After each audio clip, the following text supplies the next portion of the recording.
Good morning to you. It's Friday. Yes, it is Friday. We are live from Johannesburg, where, well, the nail is starting to show us the feelers, the first touch of what's going to be a wet weekend. Of course, it's been very wet elsewhere in the country, including Mozambique, Swaziland, and the like, where people are feeling the effects of this big storm, Elvis. Definitely feeling it. It's going to be wet and cold, they even say. So you better watch out for that. But in a week of love, even, we face a lot of violence in South Africa. Violence in our society, violence in Parliament. So we have to ask this question.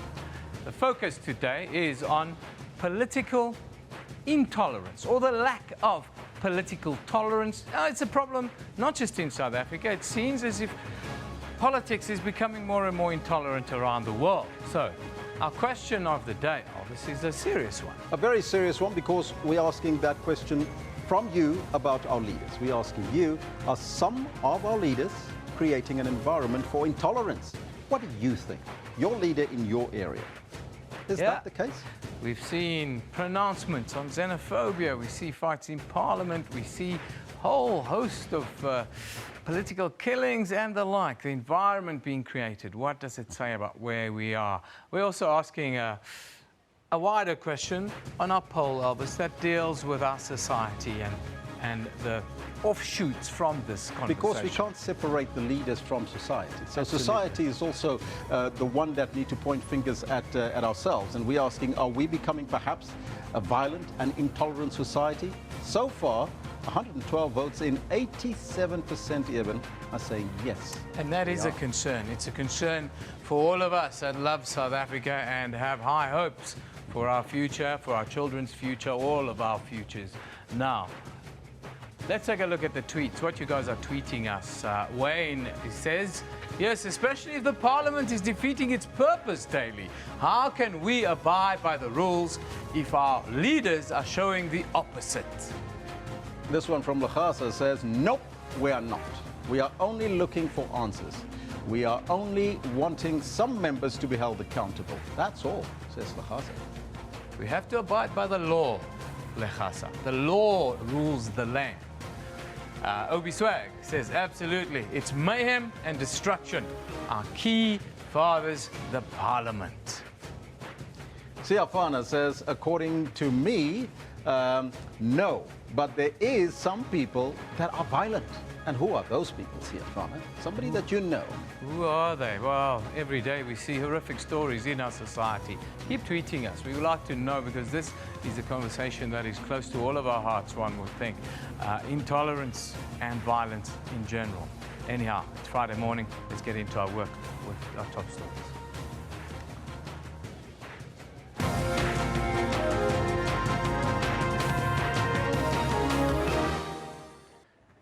The South African Weather Service says South Africans should brace themselves for a wet weekend, as rainfall is predicted for most parts of the country in the wake of tropical cyclone Dineo. The National Treasury and the Reserve Bank say they view the allegations of currency trade manipulation involving some banks in a very serious light. And 72 people have been killed and 250 more injured in Pakistan when a suicide bomber turned a spiritual dance celebration into a slaughterhouse. Those are all your headlines. Before we get to the news, let's find out from Kendall Makamate what's happening on the sports front. Kendall? On the sports front, we've got a match on the go out in Auckland, New Zealand. A lot of people will know that the Proteas jetted off to New Zealand to start their preparations for the Champions Trophy. And, well, they're playing a one-off T20. This against New Zealand in Auckland. Even we've lost a couple of wickets, but we had a very good start. Great start, and I'm just watching the live pictures on screen. I can tell you AB has just belted one out of the park. South Africa 145 for 3 in the 16th over. JP Dumini's come in, made a really good start earlier. Half century at a good clip by Hashim Amla. Yeah. Faf batted well. So, yeah, we're in the game here, but it's a small ground. And, you know, it's New Zealand's spiritual home in a way. Yep. It'll be tough to defend whatever we put up. Yeah, I'll tell you what, with a strike rate of about 140, 144 odd that Amla and Faf had, it's a very good start for the Proteas. And we're looking forward to bringing this to you over the course of the morning to make sure that you stay abreast of what's happening with the Proteas. That's what's coming up in the sport today. We will bring you a little more a little later on. But for now, it definitely is back to Elvis, who's got the news for you. Thank you, Kendall. Top story this morning. South Africans, you should brace yourself for a wet weekend, as rainfall is predicted for most parts of the country. The heavy rain comes as tropical depression Dineo is moving towards South Africa after wreaking havoc in Mozambique. At least 7 people have been confirmed dead. Mozambican authorities say the number may rise as more heavy rain is expected in Mbane and the Gaza provinces in the south. Mpumalanga and Limpopo are expected to be the hardest hit by the wet conditions in South Africa. Rugged and rural, Nyambane province was affected by the storm. Houses blown. The area is without electricity and communication is completely cut off, making it difficult for the rescue operation. All the communication is gone down, and the teams have to go physically get the data, and after that they have to come back to the capital province in order to organize all the information. Now we have some information, but this information is not the definitive. Yeah, now we have some information that we can share with you. For example, now the population, the total population affected, it's around 130,000 people who are affected, and in this we have seven people died. The National Emergency Center is concerned that the death toll could rise and has dispatched more personnel to affected areas, and more rain is projected. Dumela Macho, SABC News, Mozambique. The National Treasury and the Reserve Bank say they view the allegations of currency trade manipulation involving some banks in a very serious light. In a statement, the National Treasury says it would welcome any steps taken against wrongdoing and will respect whatever outcome is taken. Meanwhile, the Reserve Bank says that the banks will continue to monitor developments closely. The reported collusion implicates 17 local and foreign banks in alleged price fixing. ABSA, Standard Bank and Investec are some of the institutions implicated, along with a variety of big global banks such as JP Morgan Chase, the Bank of America and HSBC. The Competition Commission has decided to prosecute the banks for collusion and price fixing of the rand. It says the collusion of the banks to manipulate the rand began way back in 2007. In the following years, the value of the rand fell to record lows. It took the Competition Commission 2 years to investigate the matter. Analysts say that it means it has gathered strong evidence to secure conviction by the Competition Tribunal. When we hear things like this, that tends to wear down that trust of the system. And when we know countries, for example, where people no longer trust banks, that those economies actually don't work. We don't save any money, we don't invest, and we pull back and we want to do our own thing on the side, and the system actually collapses. So what we should be doing is to make sure that we safeguard the system as far as we can. And I think many of the commentators are probably betting that authorities won't be too harsh and therefore we are safe. It might be actually that the authorities will be very harsh to make sure that this is. President Jacob Zuma says his government is prepared to work against market abuse, price fixing and collusion in the private sector. This comes in the wake of the Competition Commission finding which some banks were found to have colluded and manipulate the currency. The president was giving his reply in Parliament yesterday following his State of the Nation address last week. An opportunity to reply after 2 days of debate on his State of the Nation address. The chaotic scenes of last week still on his mind. Let me thank all South Africans for taking the time to listen to the SONA. In spite of the shocking and unbecoming behavior that was displayed in this House again last Thursday by some members. He also touched on the Competition Commission's decision to prosecute several banks for currency manipulation. Government is prepared to act against market abuse, price fixing, and collusion in the private sector in order to protect our country's economy. Plans to set up a state bank are also at an advanced stage. We also look forward to working with the financial sector towards diversification and transformation of the sector so that new players can enter the market as part of radical economic transformation. On the tragic loss of the mentally ill patients at Esidimeni, the president says all the necessary support will be given. Government will continue to support the families and to ensure that the recommendations of the health ombudsperson are implemented. Mzondeli Mbeje, SABC News, Parliament. A suspect accused of raping 2 boys in Galeshewe in Kimberley in the Northern Cape will be in court today.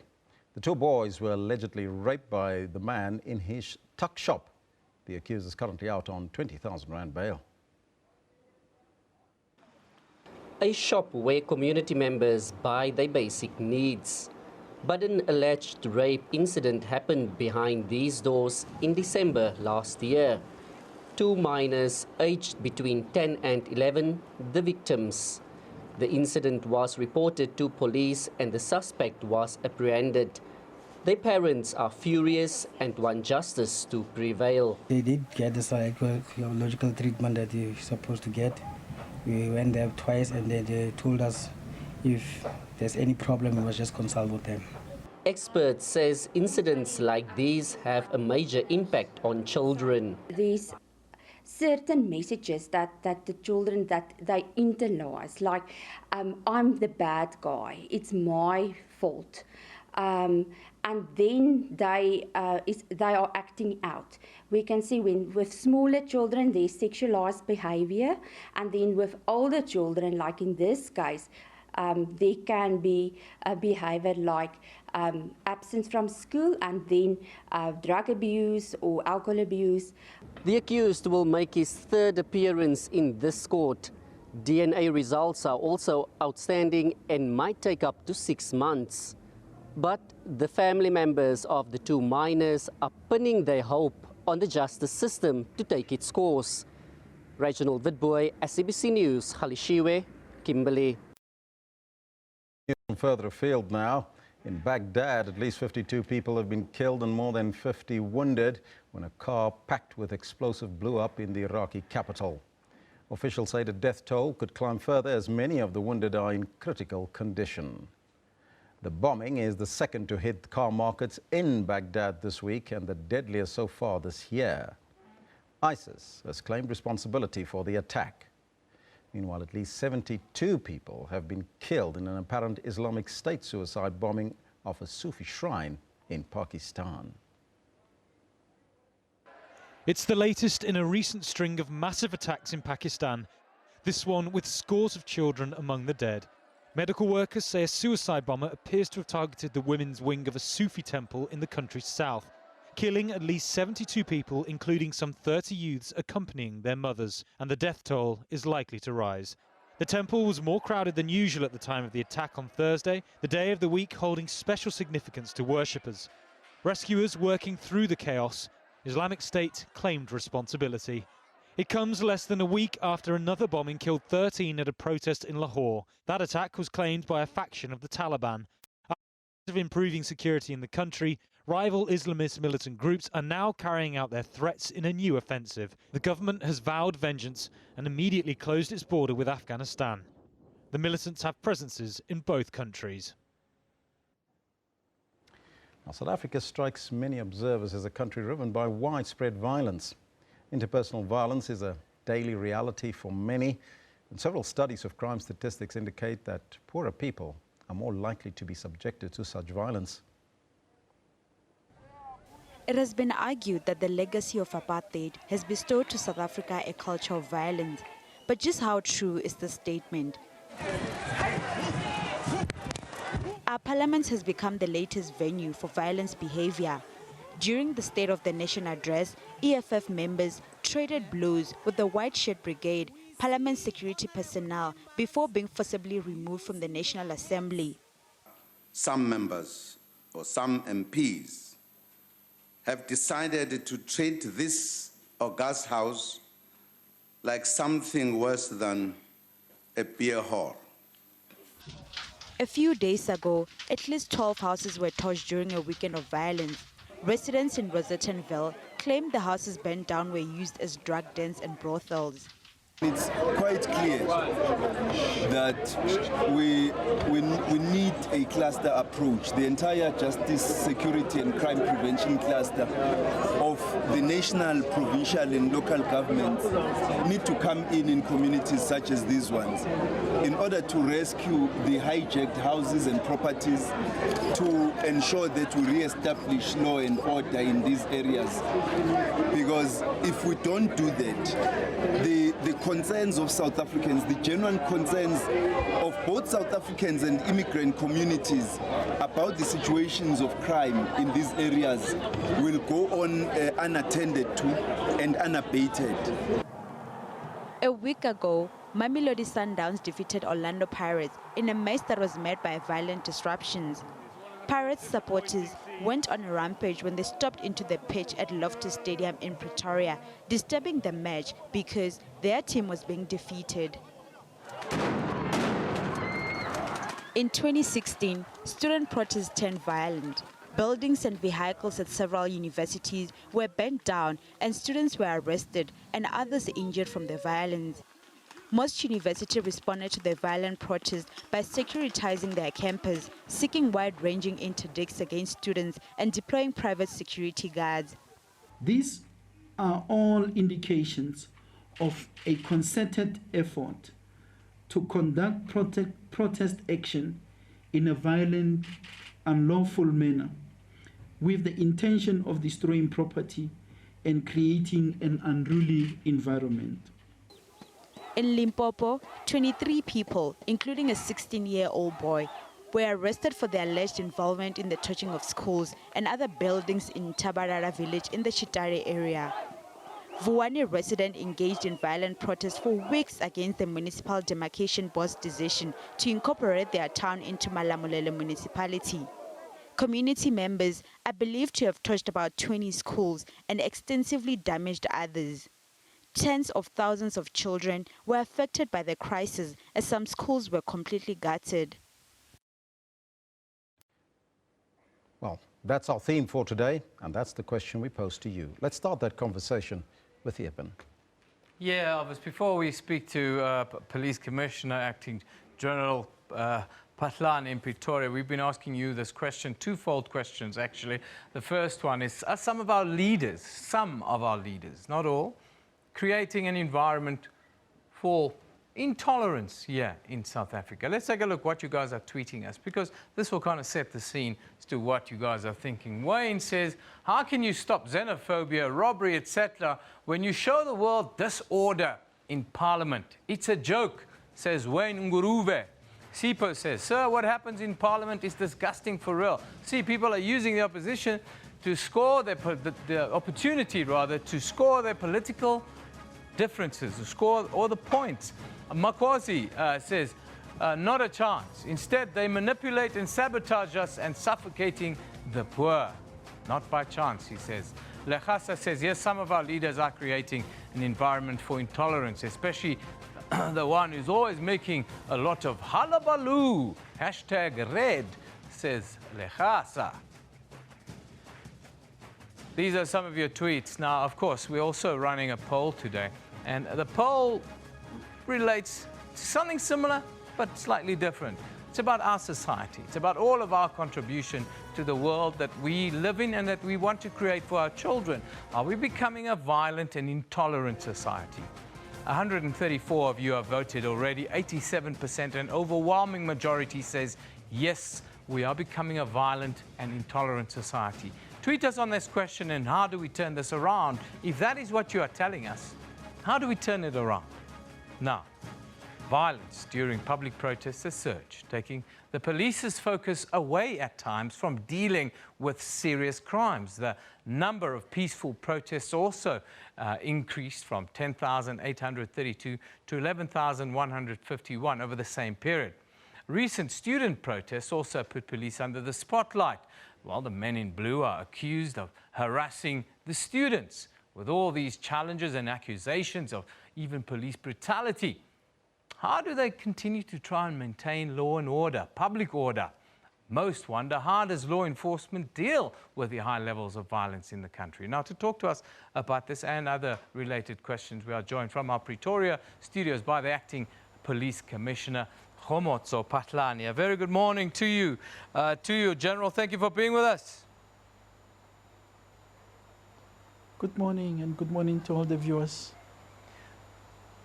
General Patlani, if we can, I would like you to set the scene for us. We're asking our viewers, is our society becoming overly violent and intolerant, and do we settle all our differences through violent means? If you had to look in the media, you'll certainly think that as the police commissioner, you deal with this on a daily basis. Is our society becoming increasingly violent? From our side, as the South African Police Service, we so wish that our communities could find a better way of dealing with issues, which issues are problematic to them, and not resort to violence that has characterized many of protest actions in our country, which unfortunately are too demanding on the part of the South African Police Service. Now, how best do you, or we as a country, how do you think is a way forward for us to find a way to protect law and order and working together and ensuring this free democratic society that we all wish to build? It is better to engage on issues. It is better to get closer to each other where there are some differences. It is much better for the leadership closer to those communities to take the lead and work towards resolving issues, conflict resolution, and not instigate people to the point where their legitimate grievances are raised through violent behavior. What about violence against police officers? We see police officers being shot in the line of duty. It's almost a weekly occurrence, it seems. How does that affect the work that you do as the police? And is there a developing lack of respect for the men in blue? We are on record, as having said, that the attack on police people is the attack on the authority of the state, which must be condemned. It's a situation that cannot be tolerated. The people who attack the police, just like those who commit crimes, come from our communities. And we will want to see a situation where the gap is bridged between the South African Police Service and our communities in dealing with this issue of attacks and killings on police people. I will not necessarily say that the gap has widened. On the contrary, I will say that we have managed to bridge the gap between ourselves and the communities. We continue to work together with our communities because of our realization that the South African Police Service on its own will not be able to fight crime. For us to be successful, we need the active participation of our communities on the ground. It is therefore important that communities play a part in reducing the incidence of police attacks and killings. What about leadership, General? We often see leaders making calls for people to take up arms, and we see scuffles in Parliament. We've seen xenophobic attacks after pronouncements and these kinds of things. What about the responsibility of leadership to set the tone for us to deal with this issue? All we can do as the South African Police Service is to call upon all leaders from all walks of life whether they are in politics, whether they are religious leaders, community leaders, traditional leaders, not to be irresponsible in what they are saying. As leaders, people take cue from them. We expect from the leaders to be exemplary and not to be the ones in the forefront of anarchy. And if we were to get compliance and leaders obeying the laws of our country, it will go a long way in ensuring that communities work together and they don't resort to violence. They don't find violence as the only way to resolve issues amongst themselves. Now, General, you are leading the police force right now, and we know that there are lots of accusations that are being made against the police, that you often resort to violence yourself, and so forth. What would you say is the main challenge that South Africa's police face in executing their duties when they protect the citizens of the country? Members of the South African Police Service face high levels of provocation, high levels of violence. I'm yet to see countries which are confronted with the kind of situation that our police people are confronted with on a day-to-day basis. Ours, as the South African Police Service, is to continue to call upon our members to manage the situation and not to police without any fear or favor. They must never shy away from doing the work that they are supposed to do. But if we are doing that, our actions must always be within the confines of the law, and that we will continue to call upon our members to exercise maximum restraint. If they are to use force, the use of force should be proportional to the situation at hand. General, South Africa has seen a third successive year of increases in the most serious categories of violent and organized crimes. How do you view that? I'm not sure if that is correct. We recently communicated the results of our festive season campaign operations, and we have recorded a decrease in all categories of crimes. Not that serious crimes are not an issue, they remain an issue, but I think the police must be given credit for the work that they have done, which resulted in that decrease. We still call upon our communities to work together with us, because far too many people are getting killed, far too many unlawful firearms are in circulation. An area where we have problems relates to trio crimes, that is your aggravated robberies and hijackings and so on. I think together, working together with our communities, we could do better in bringing down those crime levels. In conclusion, General, what would your message then be to our society, to South Africans at large today, with regards to the levels of violence and resorting to violence to solve our problems? Our view is that violence is not the answer. If communities have got problems with water or electricity or any services that they are entitled to, resorting to violence is not the answer. In actual fact, when they do that, it becomes very difficult for government to deliver on their mandate. As communities, as the South African people, let's find a better way of dealing with issues.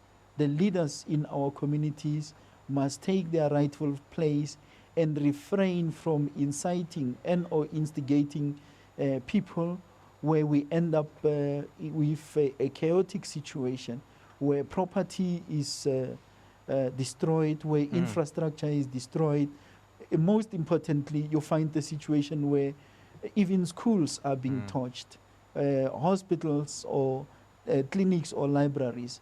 How is that going to contribute toward resolving the issue at hand? It is therefore important that we get much closer to each other. Let's find the space to engage, get people to actively participate in that process, hoping that we will find a peaceful solution to whatever situations that we're confronted with. General, thank you very much for coming in on Newsroom and talking to us about these issues that most South Africans are very passionate about. That is the Acting Police Commissioner, General Khomotse Phahlane, coming to us live from our capital in Pretoria. We're talking about, of course, high levels of violence and intolerance in society, and even political intolerance is what we are talking about. This is our question of the day with regards to that. It says, are some of our leaders creating an environment for intolerance, and that intolerance often leads to violence? Let's take a look at your tweets, because you guys are tweeting us big time, and you seem to like this topic, because I think it's something that's close to all of our hearts. Puzwane says, I've got something against you. There is nothing the nation to do about it, so please let's respect each other. Yeah, it's about respect, boo. In the end, Sipo says, sir, everybody's violent. Now in Parliament, people are out of respect, ignorance. We didn't vote for this as South Africans, says Sipo. Konanatso says, yes, challenges and ignorance are creating this intolerant society, I think is what he's trying to say. Remember, people are angry and have lost faith. Yes, but you can't bring that anger onto other people.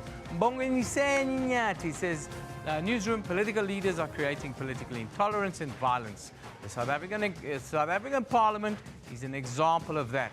Hashtag sad. Yes, keep tweeting us.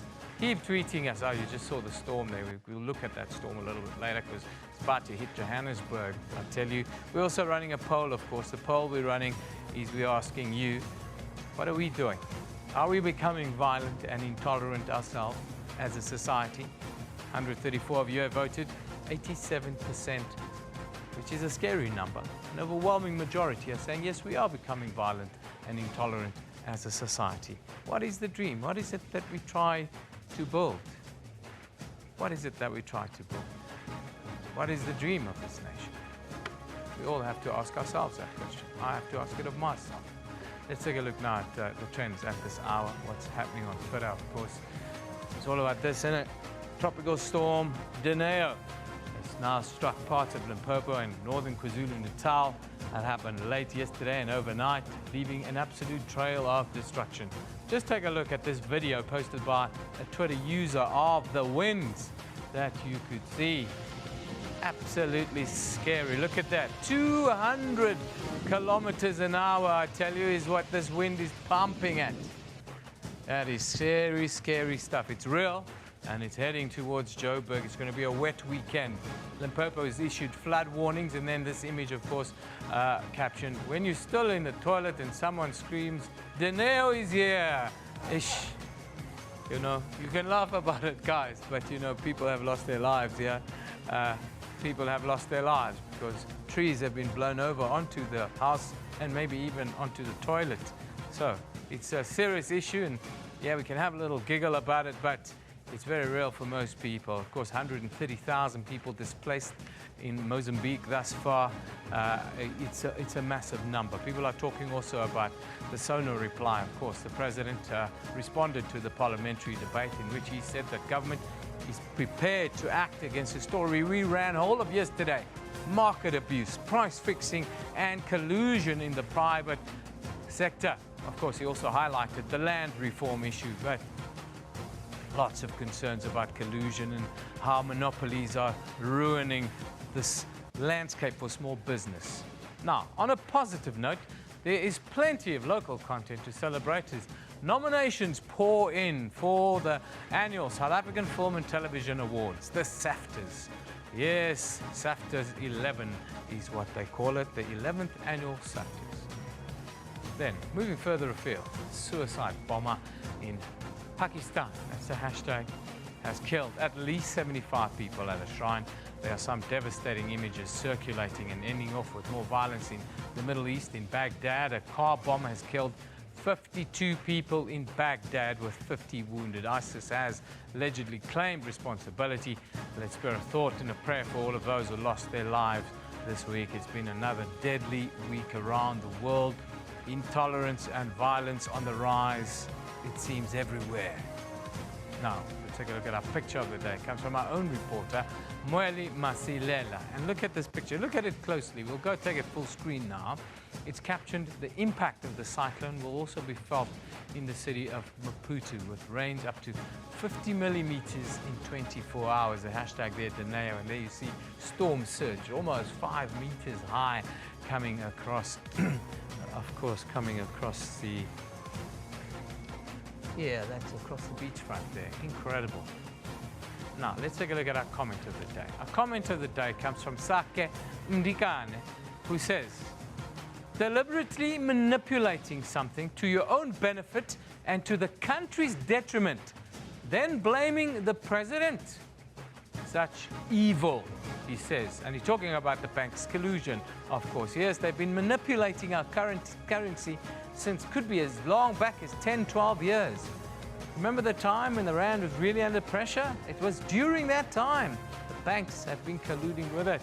And he says that is pure evil because it's affecting the lives of the most vulnerable people in our society. Let's take a look at what's before the courts today. In Bloemfontein, the Supreme Court of Appeal is expected to hear a complaint by Solidarity and AfriForum regarding the University of Free State's new language policy. Now, the University Council has decided to switch to English as the main medium of instruction.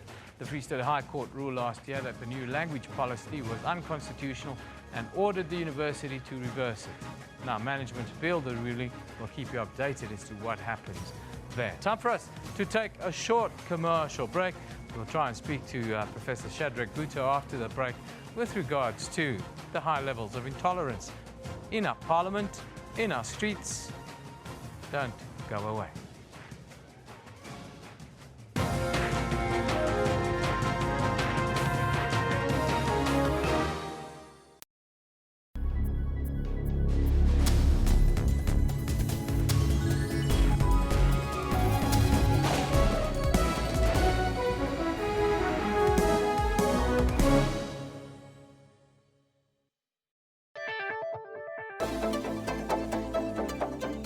As a transgender activist, do you feel welcome? Are you free here in South Africa? In South Africa, we think that 1994 just took an eraser and erased a lot of the issues of apartheid. What is the difference between you and me? You know, a person can easily say we're all human, but we need to embrace our differences. The fact that it is called a gay club, why are other clubs not called other things? It's a safety thing, you know. By virtue of actually speaking about this incident, brings about the question of why do you even need a club that needs to be called a gay club? I cannot walk into a club with my lover, my male lover. I cannot walk into Taboo, a South African club, and just hold my lover and we kiss, and then people think it's okay. They do that? Well, we do, but then there have been instances of actually people, bouncers walking in and actually telling you to stop or get out of the club. Do you think it was a mistake that you were born a boy? I've come to, not to peace with my body, but I've accepted myself where I am completely. Somebody may say you are lying, because if you have accepted yourself completely as you are, you would be the boy that your mom gave birth to. I can self-actualize. I can become what I want to be at the end of the day.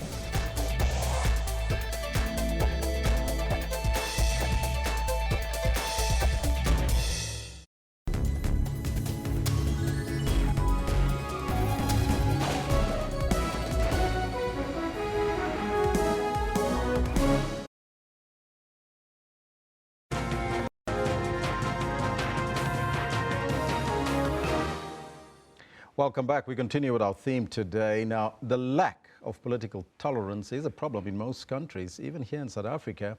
And it manifests itself when political leaders refuse to give space to other political leaders and parties, for that matter, Political tolerance means that accepting and respecting the basic rights and civil liberties of persons or groups whose viewpoint differ. Now, to talk more about political intolerance, we're now joined on the line by Professor Shadrack Gutto. A very good morning to you, Professor, and welcome. Thank you very much, to your viewers. First and foremostly, Professor, can you tell us what is the role of tolerance in a democratic society and country? Well, I think it is one of the core ingredients of a democracy that believes in the rule of law, that follows the Constitution, and therefore is building constitutionalism and a culture for it. It's very, very important. Tolerance, but also caring and respect are very, very important. And you must respect even those whom you don't agree with, and those who belong to other political formations or who are not members of your political party. But the violence that we have seen, particularly in Parliament, caused by securocrats that are planted in Parliament, is very, very disturbing indeed, because they were not responding to persons who are violent in Parliament. It is their violence that then created chaos within Parliament, and this is the second time it has happened. But we have also to reflect that the society is coming from a past, colonialism and apartheid variant of it, used force to suppress people, to subjugate people, to scare people, and people responded also by taking armed struggle as part of the struggle. But also protests, you can see it even when trade unions are protesting and so on. There's a whole lot of violence on the streets and so forth. So I think that it is a violent society, yes. Mm-hmm. The question is, how is it going to be repaired when leadership doesn't come out strongly to be able to appeal to society, to be tolerant, to respect each other, to learn how to disagree? This is a multi-party democracy, not a one-party, if you like, autocracy. And I think that is very, very important. Mm-hmm. It is at the core of building a constitutional democracy. Now, Professor, is tolerance perhaps a prerequisite for building a developmental democratic state or not? Well, to start with, I'm not very convinced that we are really pursuing a path of a developmental state. It is there on paper. It is there. Just roll it straight out of Facebook. Professor, are you still there? I'll just keep quiet. Then you roll it out of well, Professor, well, it looks like we've lost Professor Gutto there. Professor Shadrack Gutto, he is a political analyst at UNISA, telling us a little bit more about tolerance in our society and, of course, reflecting on what happened in Parliament. Well, let's now take a look at what's happening in newspapers with Eben. Yeah, thank you very much, Elvis. Of course, lots of other news around the world. Let's just go around the front pages and have a look which are some of the top stories in other territories around the globe. We go to the UK, where The Guardian reports that Donald Trump, where is it? You got it? Donald Trump. Thank you. Donald Trump dismissed reports of chaos and conspiracy in his administration and claimed his team is running like a fine-tuned machine during an extraordinary press conference at which he tried to reset his beleaguered presidency to date. Then, in New York, the Financial Times reports that French bonds are being traded at volumes not seen since the Eurozone crisis. And the presidential race there has invited investors. Finally, in Australia, the Australian reports that Clark Palmer claims Malcolm Turnbull and the Employment Minister defamed him over the demise of the Queensland nickel. Those are some of the stories elsewhere in the world right now. Let's go to our Facebook page quickly. You can have a look at what's there today. Now, Snap Inc., the owner of popular messaging app Snapchat, set a lower than expected valuation range yesterday amid mounting investor concern over its unproven business model, slowing growth and tight founder control. Then we also see the board of Johannesburg City Power says many investigations have been conducted to root out fraud and corruption within the power utility. The City Power Corporate Investigative Unit is currently investigating supply chain management, meter reading, learning academy and cable theft. Finally, the Samsung Group chief, J.Y. Lee, was arrested early this morning over his alleged role in the corruption scandal rocking the highest levels of power in South Korea, dealing a fresh blow to the world's biggest maker of smartphones and memory chips. All of that and more on our Facebook page.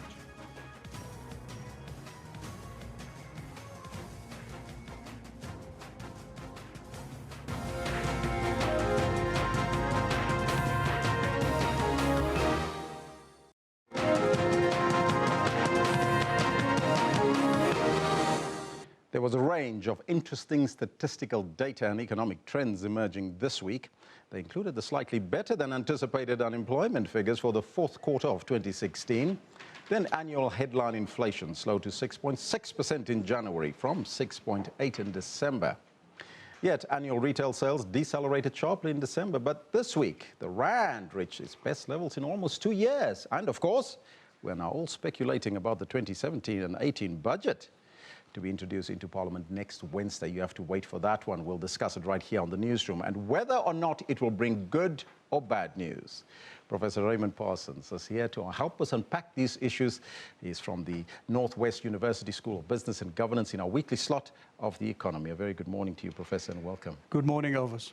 First and foremostly, usual, let's start off with the numbers that came out this week. Which ones stood out for you? Yes, well, Elvis, you'll recall that we've said more than once here that we seem to have reached a turning point in our economy.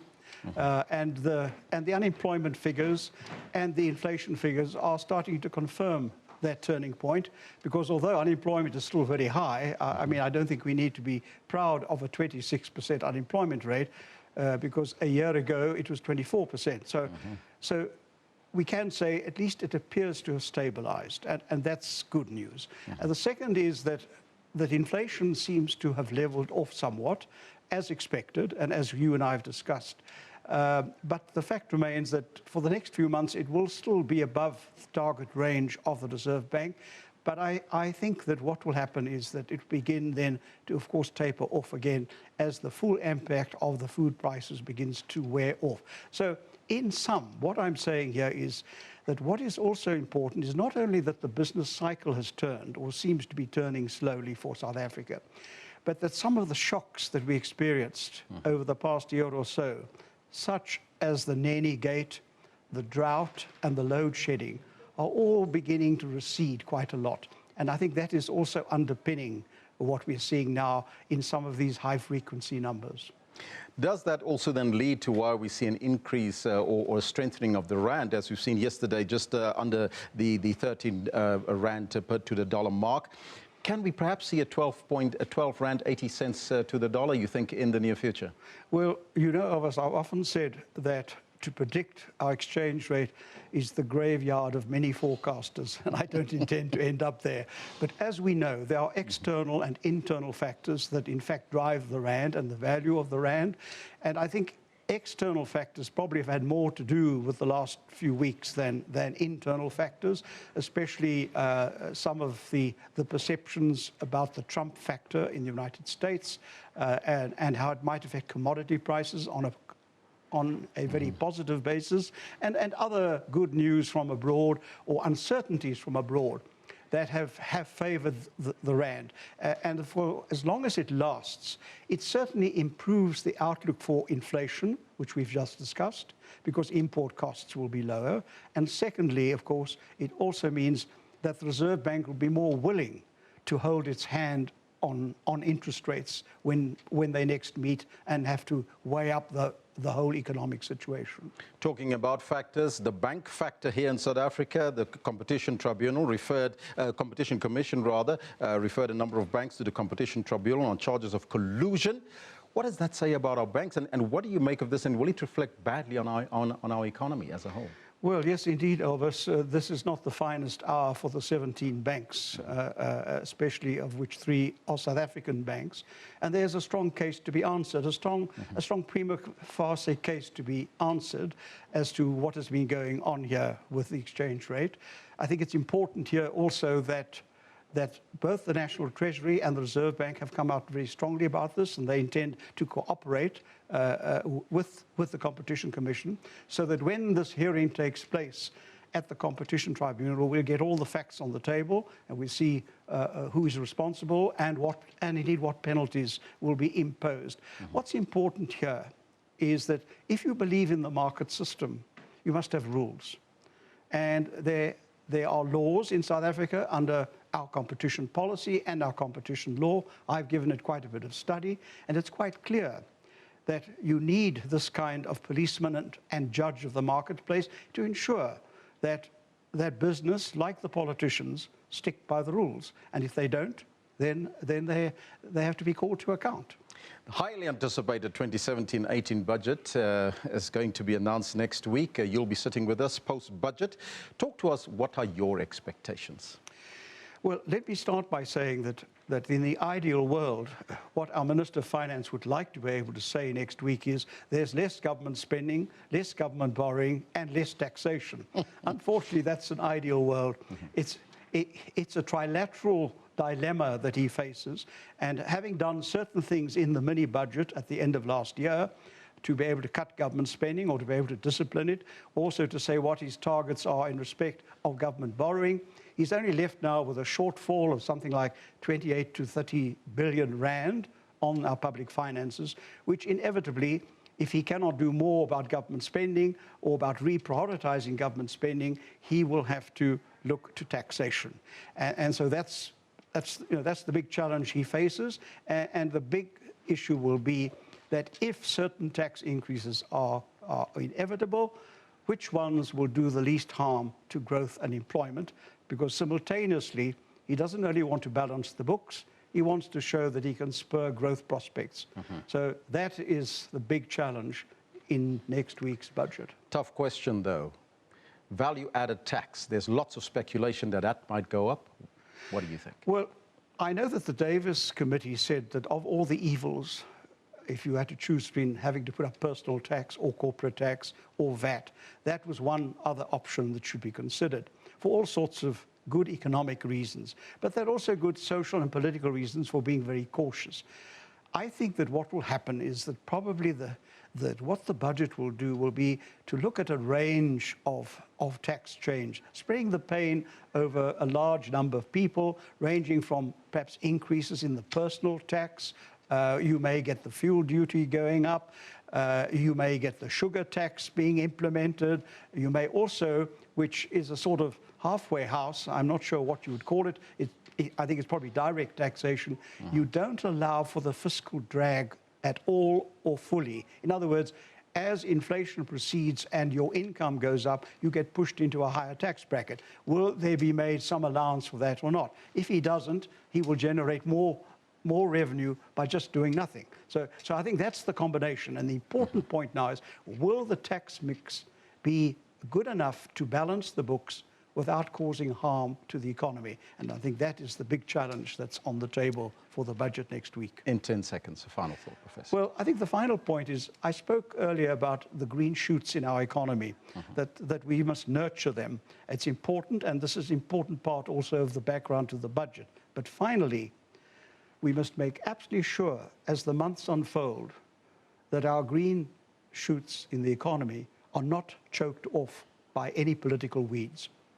Professor, thank you so much for your time and joining us here. That was economist Professor Raymond Parsons from the Northwest University School of Business and Governance, the SPG, in our weekly slot of the economy.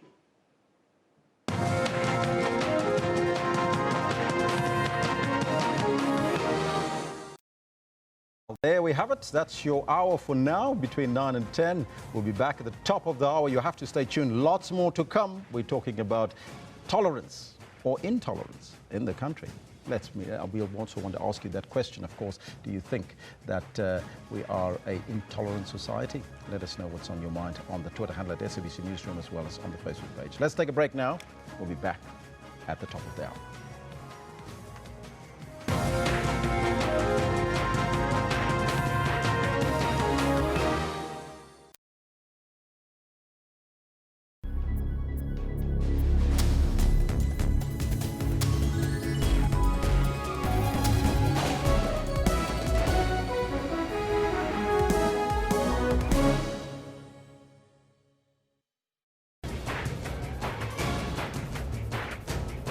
Probably we should ask the question, is the ICC targeting African leaders? For the life of me, I would hate to be charged with crimes against humanity.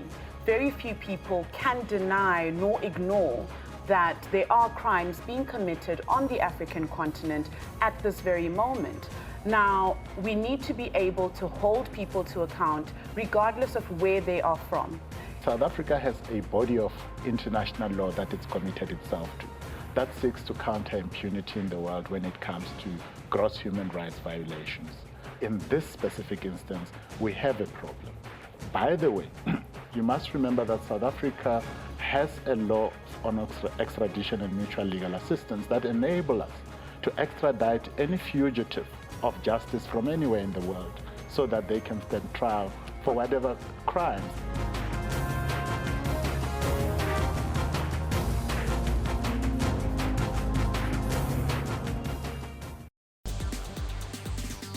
The world has become digital, and we need to find new ways to solve current problems. You're capturing your geo-coordinate. So if you stay in a shack, you still have an address because we know where you are. Some are using it to tell new African narratives. Our first priority is catering to our fans. We have to go where they are, and they're online.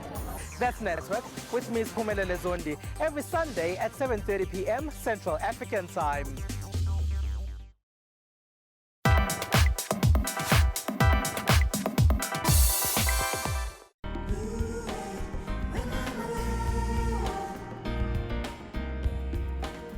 The act of travel is an eye-opening activity that not only expands your view but is a major part of any country's economy.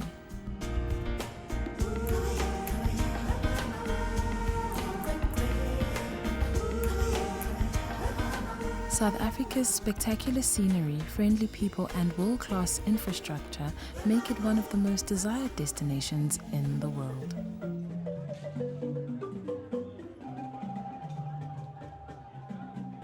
Despite tough global economic conditions, the tourism sector is steadily growing. But the idea that one has to go far in order to explore is quickly changing as the sector encourages local exploration. South Africa's history has been one of confrontation, but is now also known as one of reconciliation. World-class sites have been established to commemorate the country's past and celebrate its newfound unity.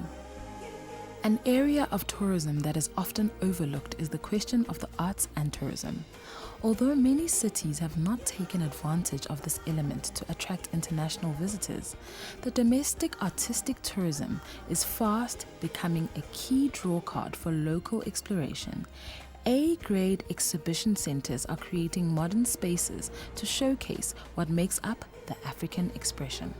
A good dose of creative capital is playing a major role as entrepreneurs create new and exciting ways to sell their products, thus creating new vibrant local spaces that are changing the face of our communities. South Africa has earmarked tourism as a key sector with excellent potential for growth, and a vast amount is being poured into changing the face of our spaces, making them vibrant, urban, and exciting.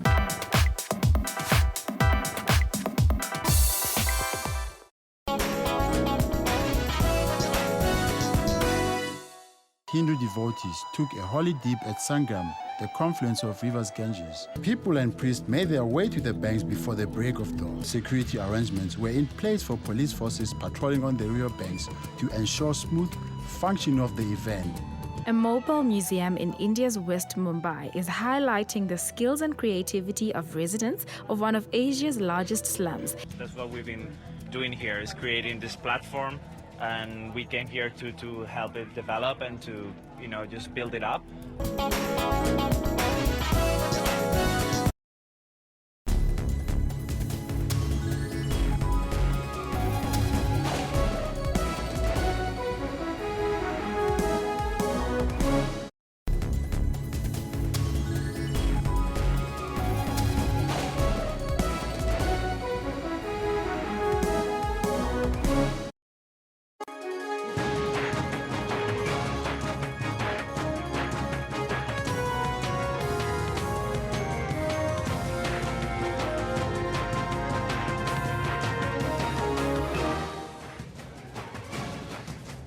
Yeah, welcome back. Very good morning to you. Just gone 10 a.m. Central African time, Elvis, and we've had an interesting first hour looking at intolerance and the rise of violence in our society, but also elsewhere. And we spoke, of course, to the police, General Taslani. He was giving us his thoughts, and we tried to speak to Professor Shadragutta, but unfortunately line got cut off. So we're going to analyze that a little bit more in terms of tolerance in our society, because that's our focus this morning. Yeah, the lack of political tolerance is seemingly a problem in most countries these days. So we're asking you this question: are some of our leaders creating an environment for intolerance? That's what we've been asking you guys to tweet us. You've been tweeting us. Let's have a look what you say about the effect of leadership on tolerance in our society. Isaac says, no, it is because the speakers of parliament don't do their job properly. If people of parliament ask, they must be answered. What if you don't want to leave and they ask you to leave? And you stay put. Begani Mal says, yes, they are the reason we are here. They made promises that they never keep, but we need to show our frustration peacefully, says Begani. Ntatang says, our leaders must get their house in order first.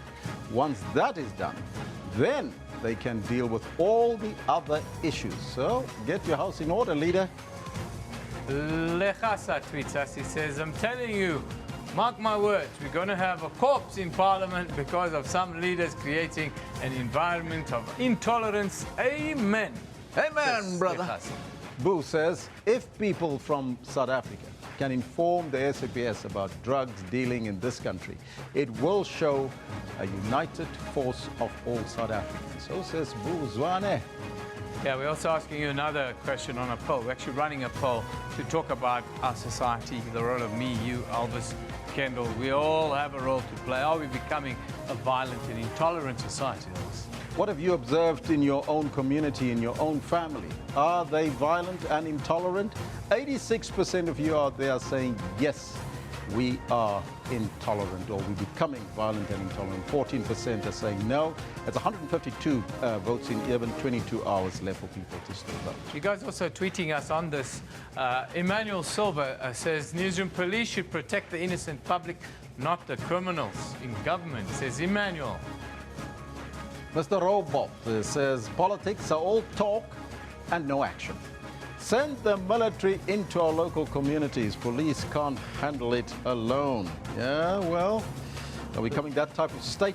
Lance Goliath says, Newsroom, SAPS members must be sensitized on this issue, says the policeman himself.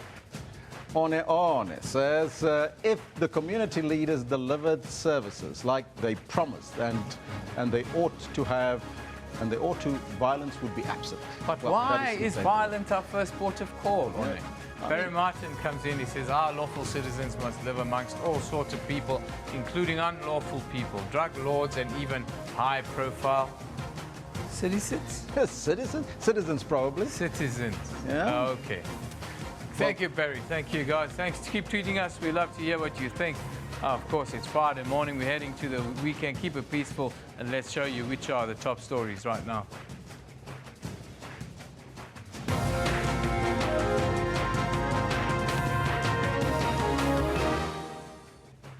The South African Weather Service says South Africans should brace themselves for a wet weekend as rainfall is predicted for most parts of the country in the wake of tropical cyclone Dineo. National Treasury and the Reserve Bank say they view the allegations of currency trade manipulation involving some banks in a very serious light. And 72 people have been killed and 250 more injured in Pakistan when a suicide bomber turned a spiritual dance celebration into a slaughterhouse. Those are all your headlines. Before we get there to the news, let's find out from Kendall Makamate what's happening on the sports field. Quite a lot, as a matter of fact. That when we opened the last hour, we told everybody about how this match in Auckland Park is going on. But you know what, Eben, you know what, Elvis? We've got a cracker of a match on. South Africa, 185 for 6 they got to, but now Chris Morris. On a point of order. Yes. It's not Auckland Park. We are in Auckland Park. Did I say Auckland Park? It's Eden Park in Auckland. Time travel. I was hoping for a little bit of time travel. Beam me up, Scotty. But you know what? Back to the serious stuff. Chris Morris has been absolutely phenomenal. He got himself a double wicket maiden in the 3rd over. And that's exactly what we're looking at today. We're looking at the #1 ODI side in the world, trying to get their revenge back in Auckland, in New Zealand, thanks, Eben, against New Zealand. That's what's happening. We also have a whole lot more happening in the world of sports. And this is what else is coming up in the sports. It's good for Sundowns. You know, let's go for it and let's measure the club. Let's see how far good are we. Mamelodi Sundowns are determined to become only the 2nd South African team to win the CAF Super Cup when they face TP Mazembe in the final tomorrow.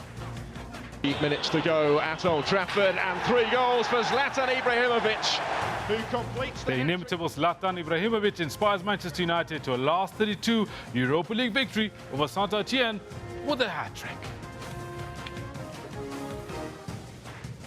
All this and more we've got for you later on in the Sports Bulletin. For now, it is back to Elvis, who's got the news.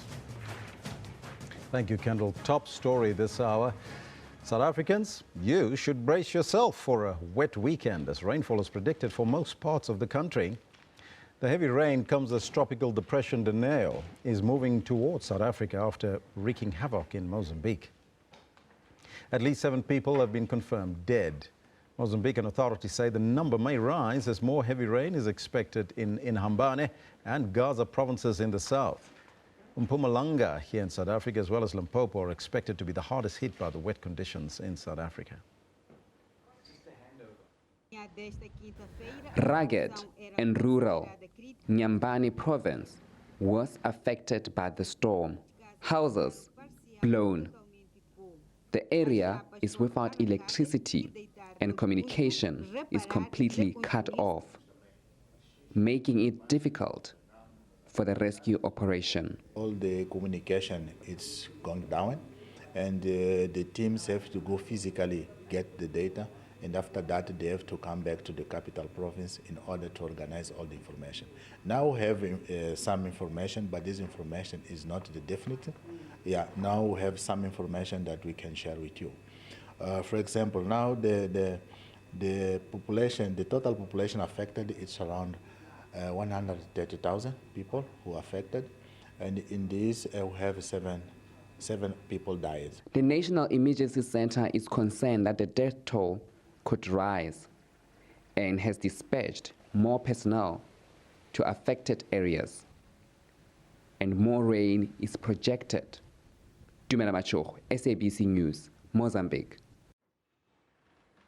National Treasury and the Reserve Bank say they view the allegations of currency trade manipulation involving some of the banks in a very serious light.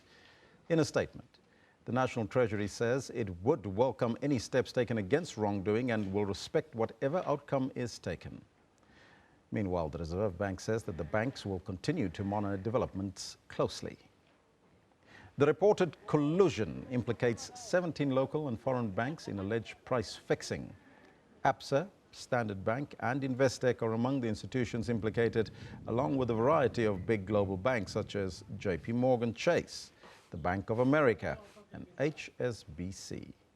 The Competition Commission has decided to prosecute the banks for collusion and price fixing of the rand. It says that the collusion of the banks to manipulate the rand began way back in 2007. In the following years, the value of the rand fell to record lows, and it took the Competition Commission 2 years to investigate the matter. Analysts say that it means it has gathered strong evidence to secure conviction by the Competition Tribunal.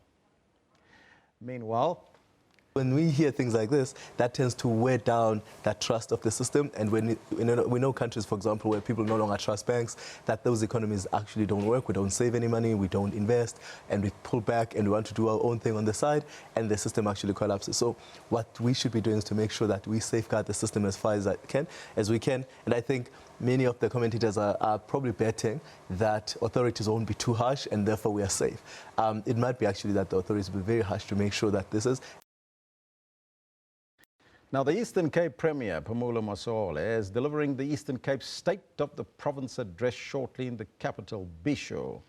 The address comes just after it emerged that the unemployment rate in that province rose from 28.2% in the third quarter of 2016 to 28.4% in the fourth quarter. That was October and December 2016. That increase was released by Statistics South Africa on Tuesday. Our reporter, Nati Bingose, is at the Eastern Cape Legislature for an overview. And he's also speaking to Sakumzi Sonti, the Eastern Cape Economic Development MEC. A very good morning to you there. A very good morning to you, Elvis, and a warm welcome to all our SABC News viewers. Indeed, we're coming to you live from the Eastern Cape's capital, Bisho. We're inside the legislature premises. This is where the State of the Province address is going to be taking place. And down that red carpet, the Premier of the province, along with his entire executive, will walk onto the marquee on my left, and that is where he's set to deliver the State of the Province address. And very disturbing numbers you've mentioned there in your intro of the unemployment rate, and of course, that is something that is top of the agenda in the address that we anticipate to take place in an hour's time. But for now, we are now joined by the member of the Executive Committee, that is MEC Sakumzi Somyo. He is from the Economic Development, and he is going to talk to us about some of the issues that the Premier is set to touch on in his State of the Province address. Sir, a very good morning to you and a warm welcome to this broadcast. The issue of unemployment, the issue of economic development, top of the agenda, I understand, as per the Premier's speech. I understand it's embargoed until 11 o'clock, but it's something that falls within your portfolio. What can we expect going forward as to how you will deal with that? Well, thank you very much, and good morning to our listeners. In the Eastern Cape, the Premier will be delivering his State of the Province address. As part of that, we acknowledge the challenge that we have of unemployment and how we seek to attend to such based on our own endowment, looking into, in the first instance, how can we turn around the province through agricultural production, following through its own value chain. That could be one of the things that this province would have to focus on. The second area could be the area that relates to tourism. The endowment in terms of the beauty of the province, you would know and appreciate that this province of the Eastern Cape is blessed with a stretch of the ocean, and therefore ocean's economy is one of the areas which is very much important for us. More than 800 kilometers of that stretch ought to be exploited one way or the other. We as well celebrate our own possession of three ports, the Port of Port Elizabeth, Ingquxa, and the East London Port, which itself identifies on the logistic capability of the province to drive exports. And as well linked to that is our own contribution in terms of industrialization. Ingquxa itself as industrial development zone, is the East London industrial development zone, have made a critical mark to drive such industrialization, their contribution around matters of investment, which is so immense around the factor of celebrating some kind of gain as far as employment is concerned. We would look into tourism, more especially in the areas which stretch towards the eastern side of the province. You would see Port St. John's, which now is marked as one of the areas which is going to receive some fishing sport through the Department of Public Works. We are busy with the plans of looking into Port St. John's as a port which would drive such activity. Maritime. is one of the areas. But we must celebrate the fact that the Eastern Cape is no longer be on consumptive side on energy. We are producing energy through the greener solutions. Before I let you go, sir, not a pretty picture painted by Statistics South Africa in terms of unemployment rate in the province. What are we going to do going forward in terms of addressing that problem? Because it is on a steady increase in the province, I'm told. Well, as you would appreciate, that we have been a labor-sending province, which would impact negatively when the shrinkage is experienced nationwide or internationally in as far as commodity prices are concerned. But we seek to somewhat exploit what we have. We'll talk about the Mzimvubu Dam, we'll talk about the N2 highway, which is going to, because so the infrastructure is going to contribute on the job creation side. And the province, therefore, is marking its own capability around such identified centers, which are going to be somewhat be a benefit. The last thing is that how government itself could exploit the fact that it has more than 10 billion rand in its own purse, which could be a benefit for SMMEs in the province, and those who are here somewhat structurally begin to support them to anchor such economic development and job creation. Yeah, because of time constraints, let us leave it there. Always a pleasure working with you. Thank you very much, sir. Well, that was the Economic Development MBC Sakumzi Somyo outlining some of the things that we can expect from the Premier's speech. With that, allow us, myself, Onachi Pingwase, and cameraman Atule Joka, it's a rep from us, and it's back to you guys in Auckland Park. Thank you, Nati. We'll keep you updated of all the other SOPAs happening around the country, State of the Province addresses. Now, today our focus is on the lack of political tolerance in this country, which is a problem in most countries. A question of the day. Right on your screen right now, we're asking, are some of our leaders creating an environment for intolerance? Please let us know on the Twitter handle as well as on the Facebook page. We're also conducting a poll. Is there tweets on the poll, on the question? Let's take a quick look at what you have to say about that. Zbu says, if people from South Africa can inform the SAPS about drug dealing in this country, it will show a united South Africa. This one from Sipo says, sir, we cannot tolerate what is happening in the assembly. We are taxpayers of this country. That violence we see is totally out. Sipor again says, in fact, that's the same one. I think there must be a need to vote for people who needs to be there in Parliament. Who knows what are they going to do there? These are some of your comments. Keep them coming on the Twitter handle at SABC Newsroom as well as on the Facebook page. But we're also conducting that poll. And that poll, we're going to put it up there for you so you can see where we stand right now. So far, we have 152 votes in. 86% of you are saying, yes, we are becoming a violent and intolerant society. 14% of you are saying no, and that's a worrying trend that we have 86% of you in South Africa and on the continent suggesting that we are becoming a violent and intolerant society, Eben. Yes, I was now. 2016 saw an increase in the number of violent protests even across the country, more than 50% up, I tell you. Reported cases of this kind of violent unrest increased to 3,542. Yes, that's between April 2015 and March last year, compared to 2,289 in the year before that. That's almost more than 1,300 up. Now, to talk about a little bit more about violent protests here in South Africa, our very own researcher down in Durban is Ronesh Davrach, and he joins us to talk about this. Ronesh, very good morning to you. How are you? Hi, good morning, Yeb, and I love the way you say my surname. Yeah, it's, you know, it's, I have an inside track there, my friend. Just give us a quick idea. We see a marked increase, actually, in violent protest around South Africa. It looks, in the last couple of years in comparison, it's almost up by more than 50%, which is a little bit scary, isn't it? No, absolutely, Urban. But I think, just to be on the cautious side, you have to distinguish where you're getting those stats from. I think the stats that you are referring to is from the South African Police Services, where, they monitor these kind of protests on an annual basis. And I think their protests are broken up into peaceful protests and protests that involve some kind of violent incidents. The SAPS, I think their protests range between 12,000 to 15,000 per annum.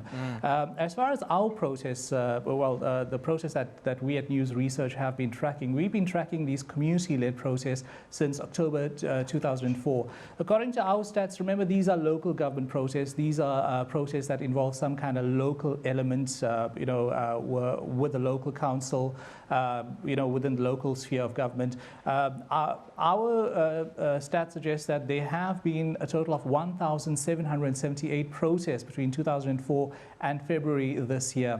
Alone this year, in January and February, we've monitored, according to our stats, we've seen some 12 protests. But you're absolutely right, the protests have been increasing, on a yearly basis. Are they becoming more violent, these protests? And if so, why is there this propensity for violence during protest? I think, Urban, again, you have to remember that, yes, there has been a rapid or even a drastic increase in violence, because remember, South Africans are human beings as well. They want to be heard. They want their voices to be registered on some kind of platform.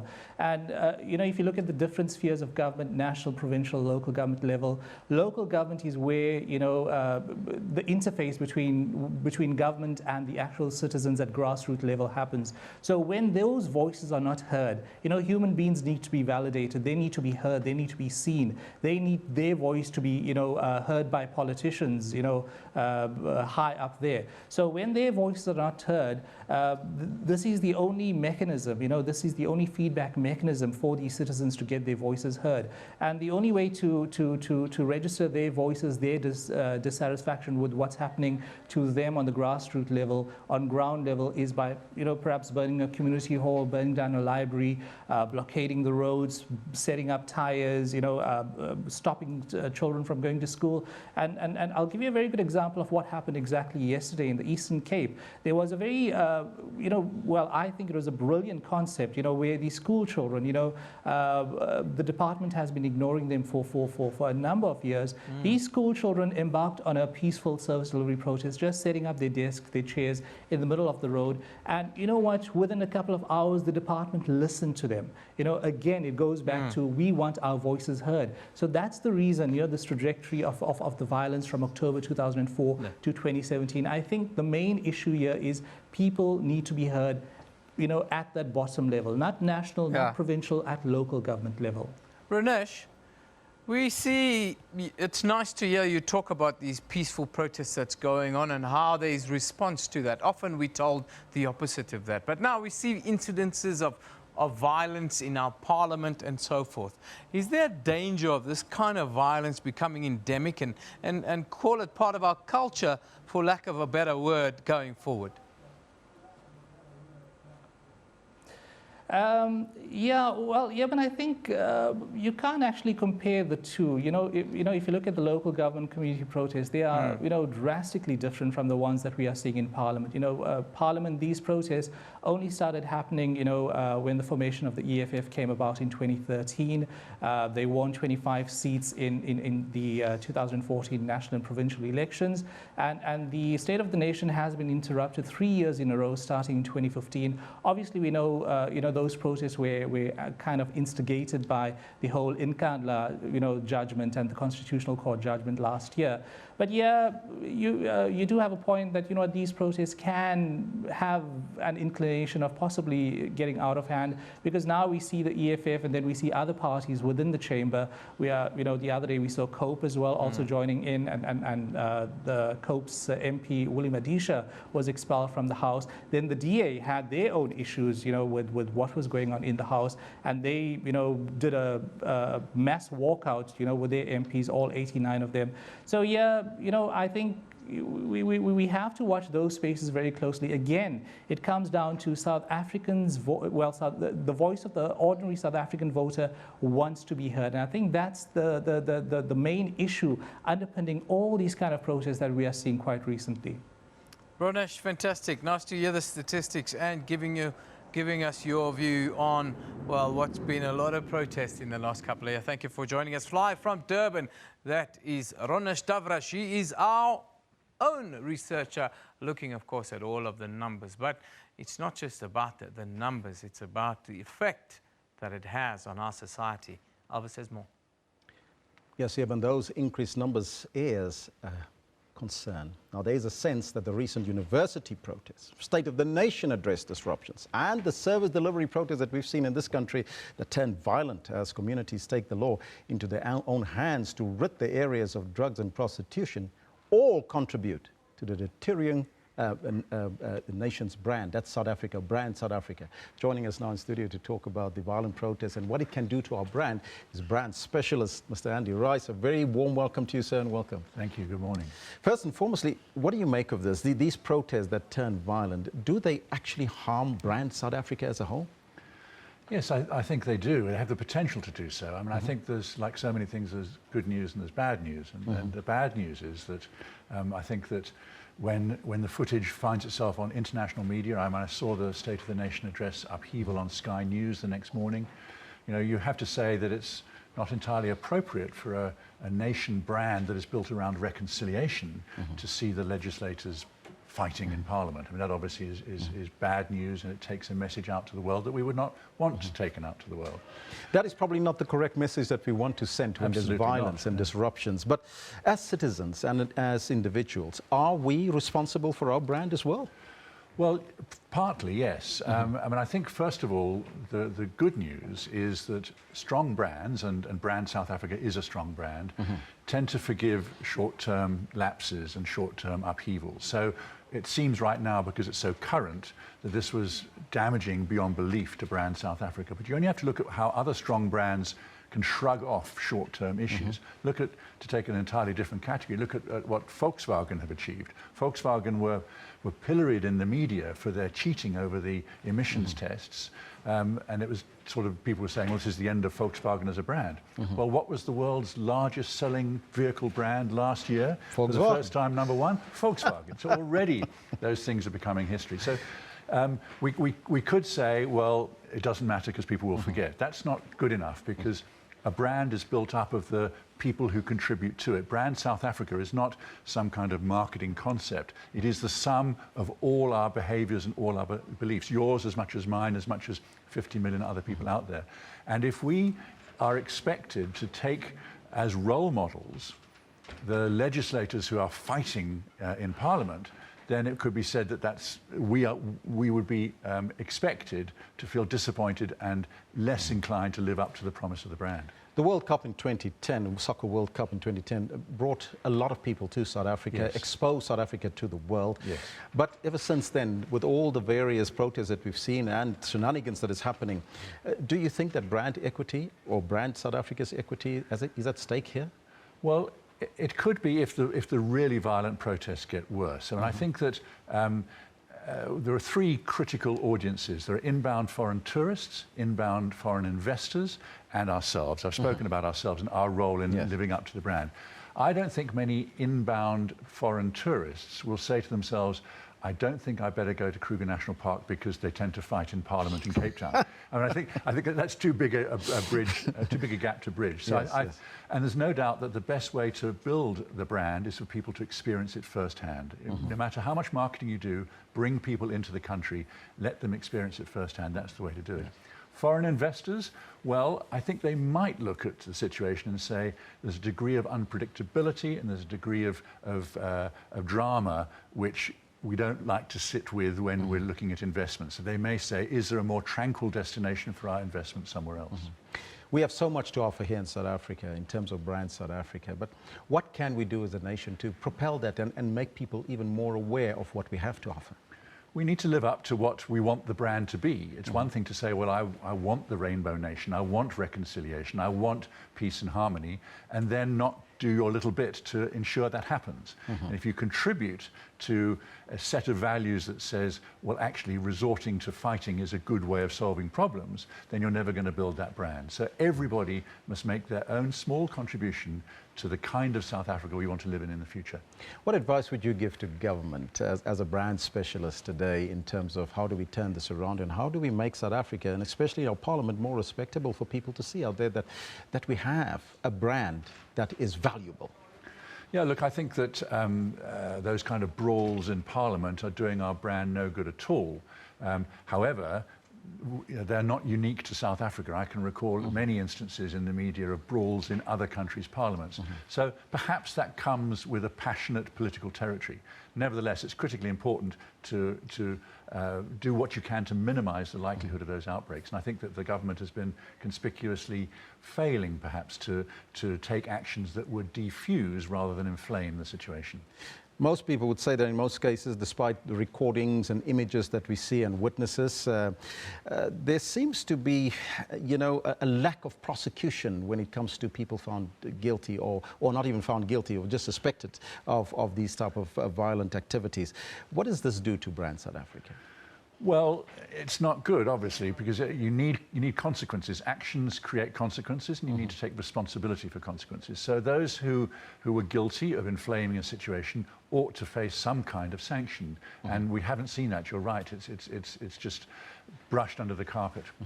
What happened in Parliament? Just want to go back quickly to that point. Is that perhaps also a mirror of what society is all about? Well, I hope not. I hope that we don't resort to fisticuffs to solve problems. I hope that there are negotiating ways to do it first. Perhaps as we see more and more violent protests outside of Parliament, perhaps the pessimists among us might say it's starting to mirror the outside world. I think we've got a long way to go before that is the case, I'm pleased to say. And finally, Mr. Rice, in conclusion, if we have to use one thing in South Africa, what would you say would that be that we could mirror to the outside world to say this is what Brand South Africa is really all about? Well, I think a lot of work has gone into that already, and Brand South Africa has a proposition of inspiring new ways. Now, that's a rather vague proposition in my view. I think that the most important thing is to get people to come here, because you can read, you can watch, you can speak to people. None of that comes up anywhere near the impact of actually visiting our country. Mr. Rice, thank you so much for your time and joining us here in studio. That was brand specialist Andy Rice. Now you see what tolerance and intolerance can do for you. Well, we have to be a tolerant society, aren't we? We're going to take a break. We ask you a number of questions in relation to that. You can let us know on the Twitter handle as well as the Facebook page. Take a break. We'll be right back after that.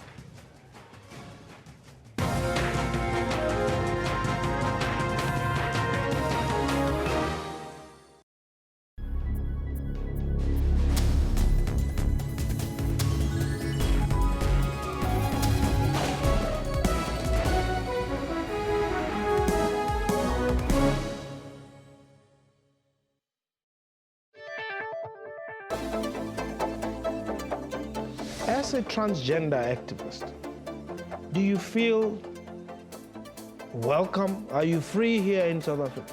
In South Africa, we think that 1994 just took an eraser and erased a lot of the issues of apartheid. What is the difference between you and me?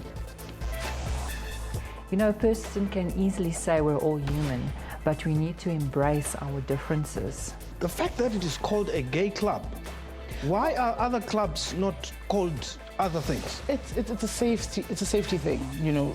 By virtue of actually speaking about this incident brings about the question of why do you even need a club that needs to be called a gay club? I cannot walk into a club with my lover, my male lover. I cannot walk into Taboo, a South African club, and just hold my lover and we kiss, and then people think it's okay. They do that? Well, we do, but then there have been instances of actually people, bouncers walking in and actually telling you to stop or get out of the club. Do you think it was a mistake that you were born a boy? I've come to, not to peace with my body, but I've accepted myself where I am completely. Somebody may say you are lying, because if you have accepted yourself completely as you are, you would be the boy that your mom gave birth to. I can self-actualize. I can become what I want to be at the end of the day.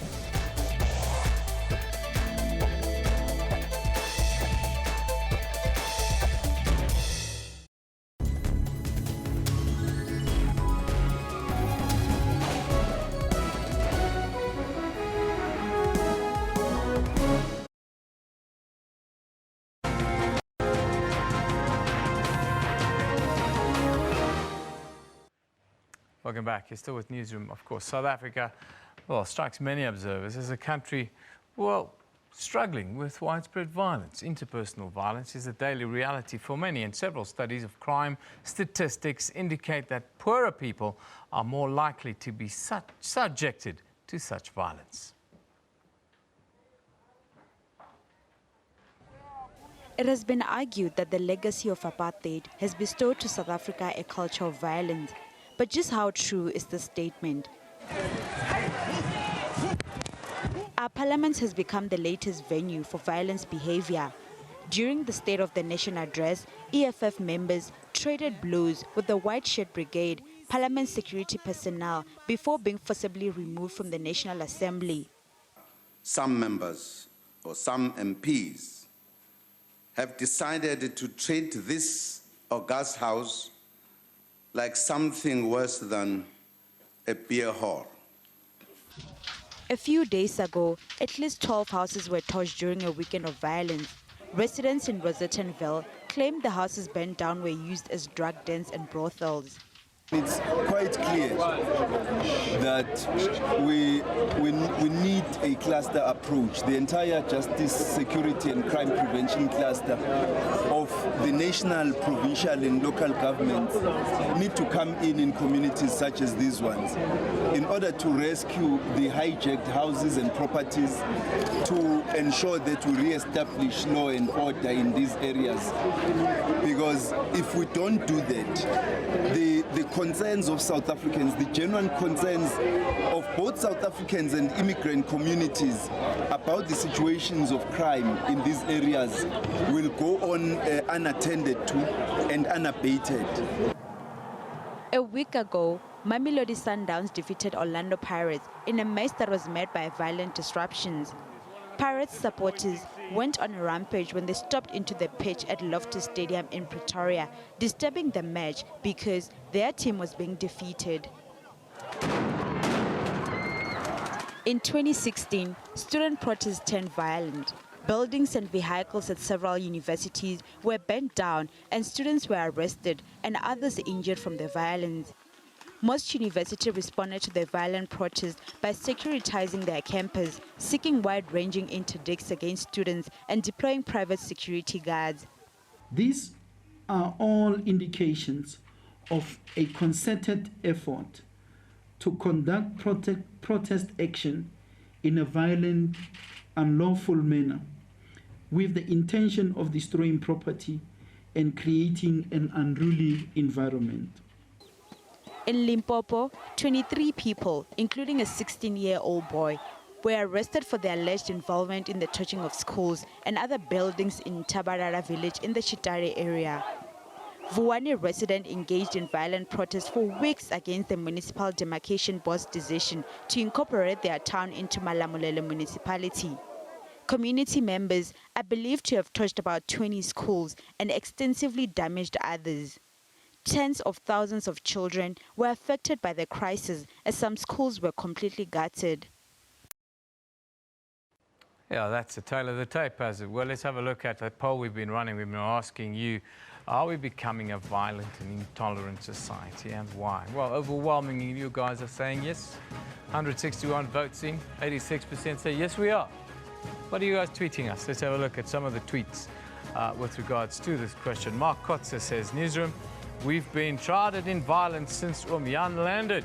We need to listen to one another and we need to find ways of avoiding violence. Interesting view, Mark. Audra says, Newsroom, the more violent the police become in a society, the more violent the citizens will be. Christian Kleinan says, we are highly intolerant because we are fighting for the little there is. Hopelessness and melancholy translate into hate. Who spreads that message, Christian? Emmanuel Silva says, police should protect the innocent public, not the criminals in government. Emmanuel, that's a rich statement, my friend. Anyhow, the Center for the Study of Violence and Reconciliation says the prognosis for sustaining democracy and peace here in South Africa is not really good. The centre has also warned that the normalisation of violence in Parliament will have long-term repercussions, trying to break the cycle of violence here in this country. Now, to talk to us about this in studio, we are joined by senior researcher at the Centre for the Study of Violence and Reconciliation, Professor Malusi Langa. Very good morning to you, Professor. Thank you for joining us. Okay, thanks. What happens when violence becomes a norm as a way of resolving problems in any society? I mean, obviously, if it becomes a norm, I mean, scientifically it has been proven that violence begets trauma, trauma begets violence. So we're more likely to be caught in this cycle of violence. And you can see it. I mean, if you look at the news for the last 2 weeks, and you try and analyze incidents of violence, you're more likely to find that they were between 80 to 90% So it may be public violence, it may be interpersonal violence, it may be your community protest. So many events are surrounded by acts of violence. So obviously we're at a point where you go to any school and you talk to a school principal, there may be only this week 2 or 3 incidents of bullying. Yeah. So obviously we're at a point where violence is a daily feature. I mean, there's a report that we've written where it is entitled "Violence as Our Daily Bread." Our daily bread. Yes. Now let's take that daily bread to Parliament. What happens when we see acts of violence in our Parliament, and how does society respond to that, do you think, and what does the numbers say? I mean, obviously, if you look at the whole incident in Parliament, I would not want to reduce it to, I mean, I guess what happened, but more often, I mean, even beyond Parliament. Obviously, yes, Parliament, I guess it is seen as the center of our democracy. So obviously they need to lead by an example. But I think what we need to acknowledge, I mean, members of Parliament are members of our communities and members of our society. And it's a clear indication that even a highest institution, it is also contaminated by acts of violence.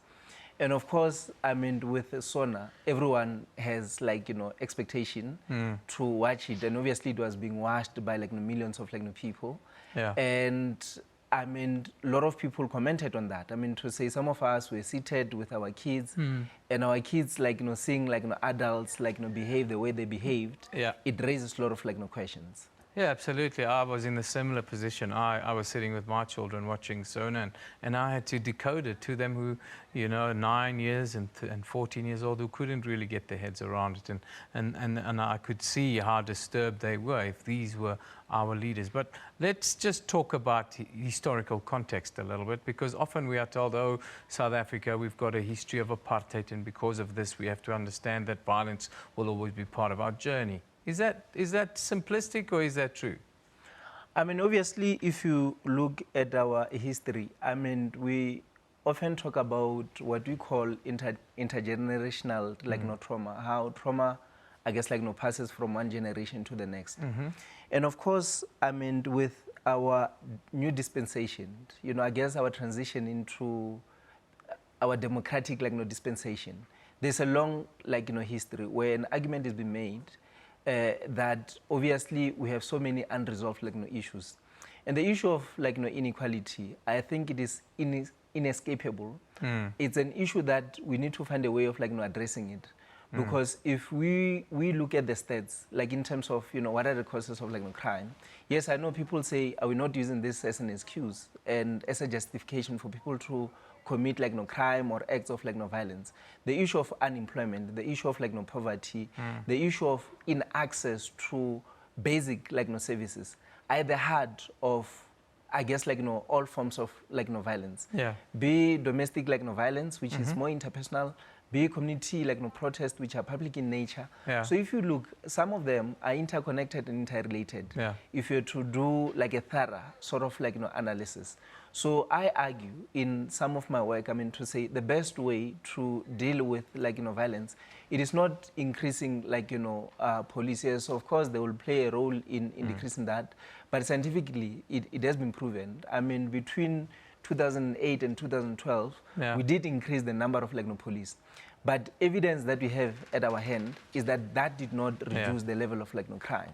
So currently, there's a project that we're doing briefly where there's this government program called CWP, which tries and employ local people in respective communities. And what we are finding, obviously they're not earning a lot of money, is that in those 4 communities where we are piloting this project, the level of crime and violence has decreased as a result of people getting sort of small job opportunities. Yeah. I want to conclude by taking it back to us as a nation, because we're always told that we are a nation that's in trouble. Do you share that view? Do you believe that sustaining democracy and peace in the long term in South Africa will be difficult? Obviously, I don't think we need to see South Africa in isolation to what is happening globally. Because when you talk about violence, and we do some comparison, yes, of course, as compared to your European countries and compared to your Latin American countries, we ranked very high. Yeah. But of course, everything is related to global sort of politics. And I think in South Africa, there is this tendency to see things as doom and gloom. Yes, things at this point in time, they do not look good, but there are also things that are looking good. And we need to be quite balanced in how we analyze events that are happening in our country. Professor, you have saved the day for me. Thank you very much for coming in. Professor Malusi Gagaba is a senior researcher with the Center for the Study of Violence and Reconciliation. And he says, yes, we have issues like any other country in the world has issues, but we also have many positives in our country, and we should not always hang ourselves because of the issues that we face. We simply have to find solutions. That's the way forward. We're going to take a short commercial break. When we get back, well, we'll look at the Madiba Centenary. Don't go away.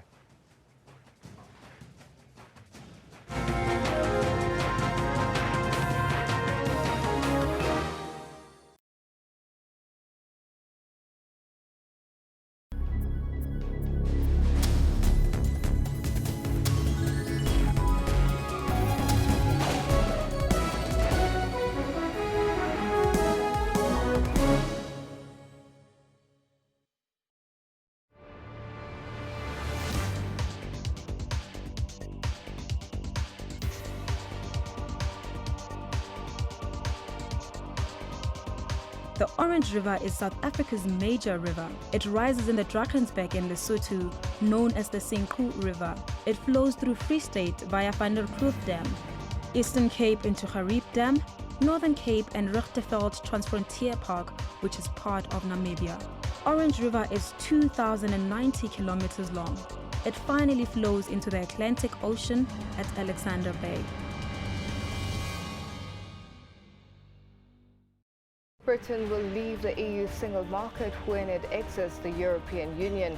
That's the word from Prime Minister Theresa May. I know there are some voices calling for a punitive deal that punishes Britain and discourages other countries from taking the same path. She has said leave the single market, then at the same time says she wants to have access to the single market. I'm not quite sure how that's going to go down. The Security Council received a firm rebuke from Israel's envoy, who labelled the Council's action as inspiration for terror. Ambassador Danon expressed hopes that the appointment of a new Secretary General would usher in a wind of change towards Israel at the world body, while he boldly declared hope in the new American president.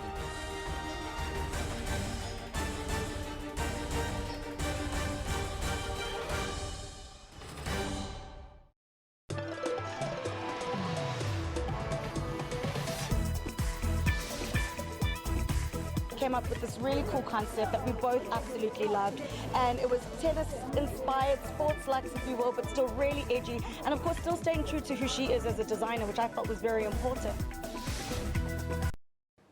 Now, of the many positives that we have in this country, Nelson Mandela was certainly one of them. Now, the Nelson Mandela Foundation has launched the Nelson Mandela Centenary Program to mark 100 years since his birth. The foundation says that celebrating Madiba's centenary is not only for South Africans, but for all those who globally respected the former president. Joining us in studio to talk about the Nelson Mandela Centenary Program is the Director of Archives and Dialogue at the Nelson Mandela Foundation, Vern Harris. Mr. Harris, a very good morning to you and welcome. Pleasure. First and foremost, tell us about Madiba's legacy and what should South Africans take a leaf from his book? Well, everybody sees Madiba's legacy from a particular perspective. For us, the important dimension for us today is that he believed in a liberatory democracy. Now, when you look around the world, you see what democracy has delivered in the United States, Brexit. It's a challenge globally, as well as for South Africans. And so the legacy of Madiba is don't give up on that dream and keep working hard to realize it. 100 years to celebrate. Take us through the program, what you're planning, some of the activities that you're going to plan for this year and even next year and so forth. We're announcing it very early to build awareness ahead of time because we would like to be working in partnership with other institutions, not only in South Africa but globally. In terms of our own plans, our focus is on two areas. One is public education. People, I think they know about Madiba's life, but there's still a lot that needs to be engaged with. We're about to publish a book on his presidency that'll come out at the end of the year. That'll be our big centenary book. And that hopefully will look at some of the lessons that were learnt, mistakes that were made and things that we can get right now that were not got right in the 1990s.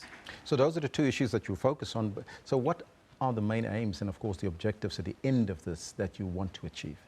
Well, there would be two. On the one hand is that we have a better understanding of Madiba's life and contribution globally, but also that the cause of social justice is promoted and that we use this as a wave to generate momentum behind those kinds of endeavors. Talking about the public education, what sort of activities will happen there? Okay, so we've got 4 books in the pipeline aimed at different kinds of audiences. We've got a number of exhibitions. There's going to be a big retrospective on his life, looking again at what he achieved, but also to ask the tough questions. Yes. And, you know, South Africans we're seeing, beginning to learn lessons that we should have learned 20 years ago, but are only doing so now. And that's part of Madiba's legacy.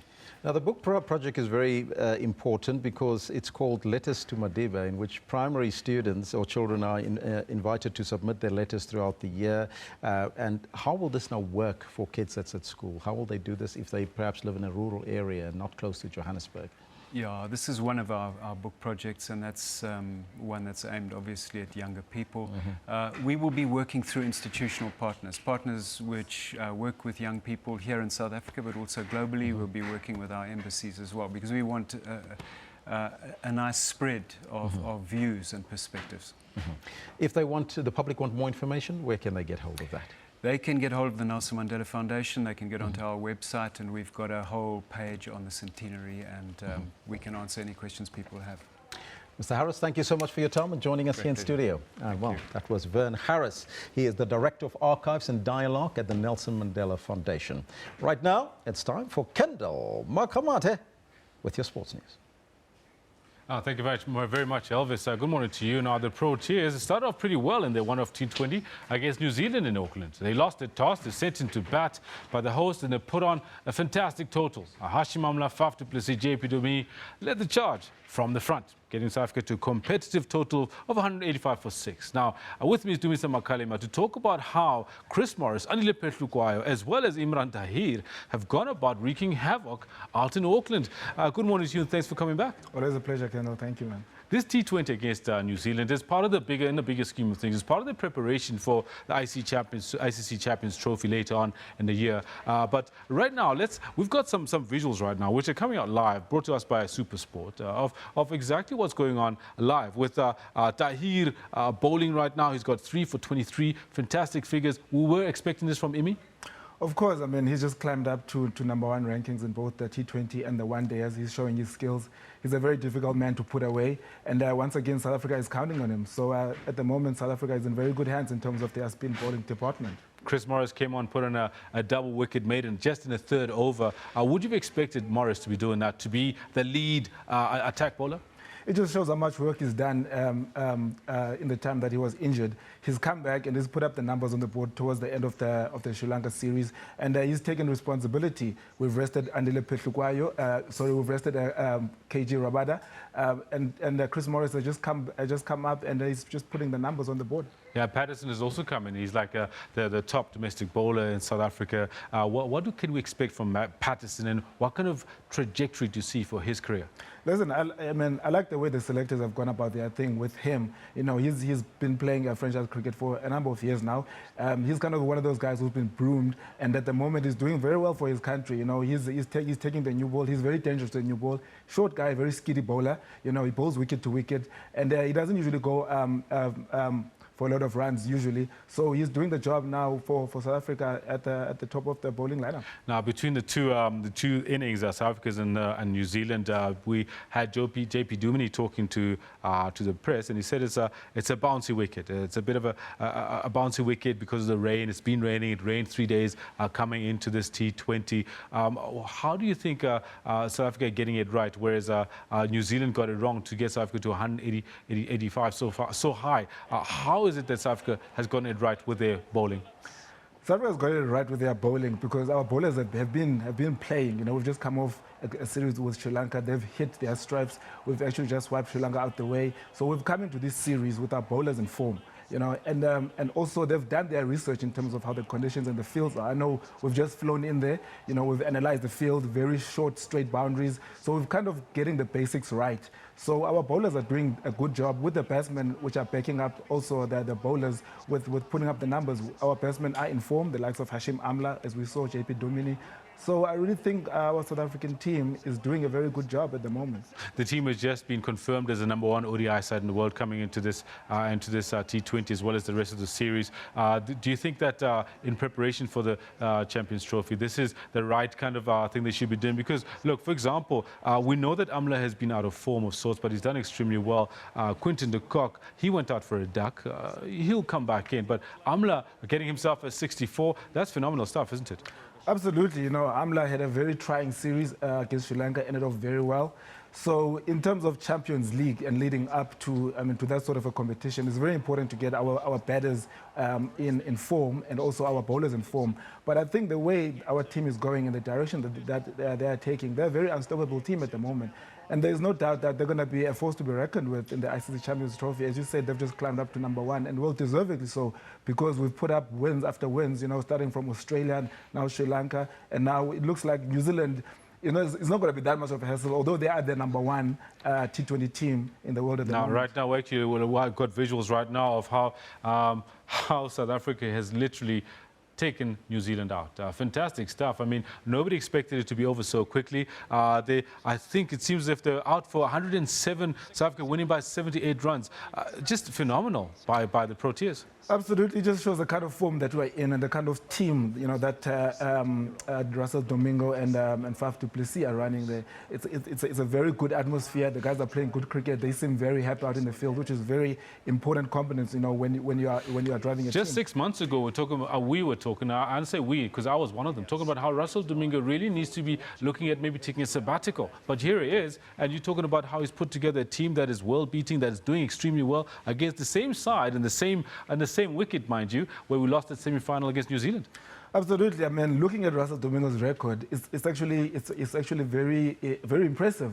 I mean, he's the only coach that you have taken a South African team to a knockout round in the World Cup, and just people might just look back at where this team comes from with him. So for him, I think he must just renew that contract and he must just apply, and I think we're good to go. Very good. Dumisa, thank you very much. I'll be chatting to you a whole lot more. I know you've got some domestic cricket to go and talk about with other cricket fans all over the country. Thanks very much for coming through. Absolutely. Thank you very much. They have Dumisa Kalima from BC Cricket Analysis talking to us about this fantastic win by the Proteas in the T20, the one-off. There's a series coming up. We'll be back shortly, top of the hour, with more Newsroom. Stay close.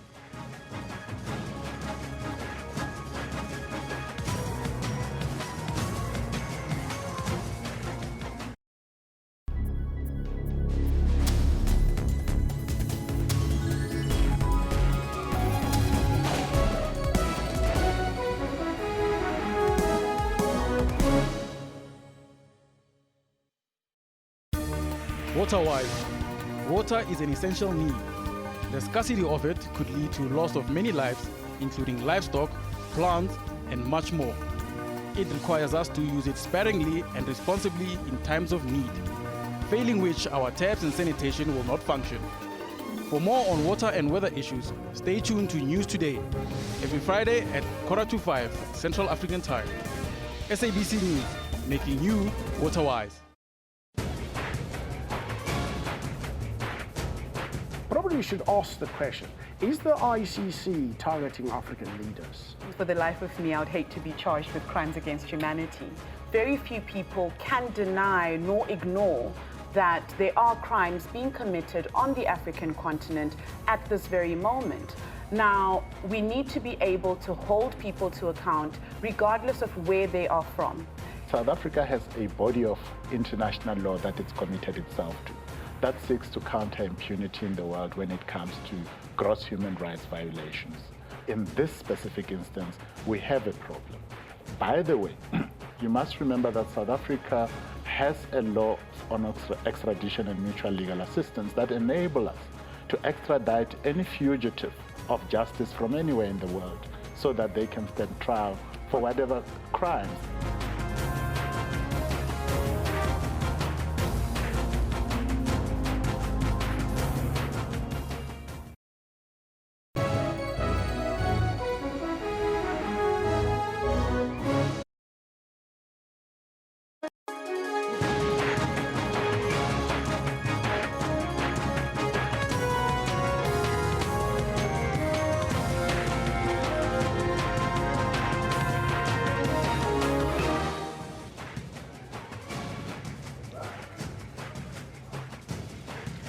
$1100 Central Africa time. This is the final hour here on Newsroom Jumbo Africa. I'm Elvis Preslin. I'm Kendall Makamati. We'll be with you until 12. Now, today we focus on the lack of political tolerance, which is a problem in most countries, but especially here in our country, Kendall. So we pose to our viewers the following question. Yeah, that question that we would like you to interact with us on is, are some of our leaders creating an environment for intolerance? Well, you can let us know on the Twitter handle as well as on the Facebook page. But we're also conducting a poll on South Africans who are prone to commit acts of arson, vandalism and violence. So we are asking you, are we becoming a violent and intolerant society? And I think some responses have come in already, but we already have got votes, 161 votes. 86% of our viewers saying yes, we are becoming a violent and intolerant society, whereas 14% have hope and feel that we're not. Worrying trends there, Kendall. Do we have a couple of tweets on that to see what people have got to say? No, not yet. Well, there we go. This one from Emmanuel Silva says, police should protect the innocent public, not the criminals in government. Well, it's Emmanuel. We had him earlier. Christian Kleinhans says we are highly intolerant because we're fighting for the little there is. Hopelessness and melancholy translate into hate. This one from Audra says, the more violent the police become on the society, the more violent the citizens will be. Hashtag fact. Mark Kotzer comes in with, we have been shrouded in violence since Jan landed. We need to listen to one another, find ways of avoiding violence. Well, you're talking about Jan van Riebeck landed here in the Cape, I'm sure. Well, these are some of your comments. Please keep them coming, and we'll read them as we continue. But right now, it's time to take a look at your news headlines.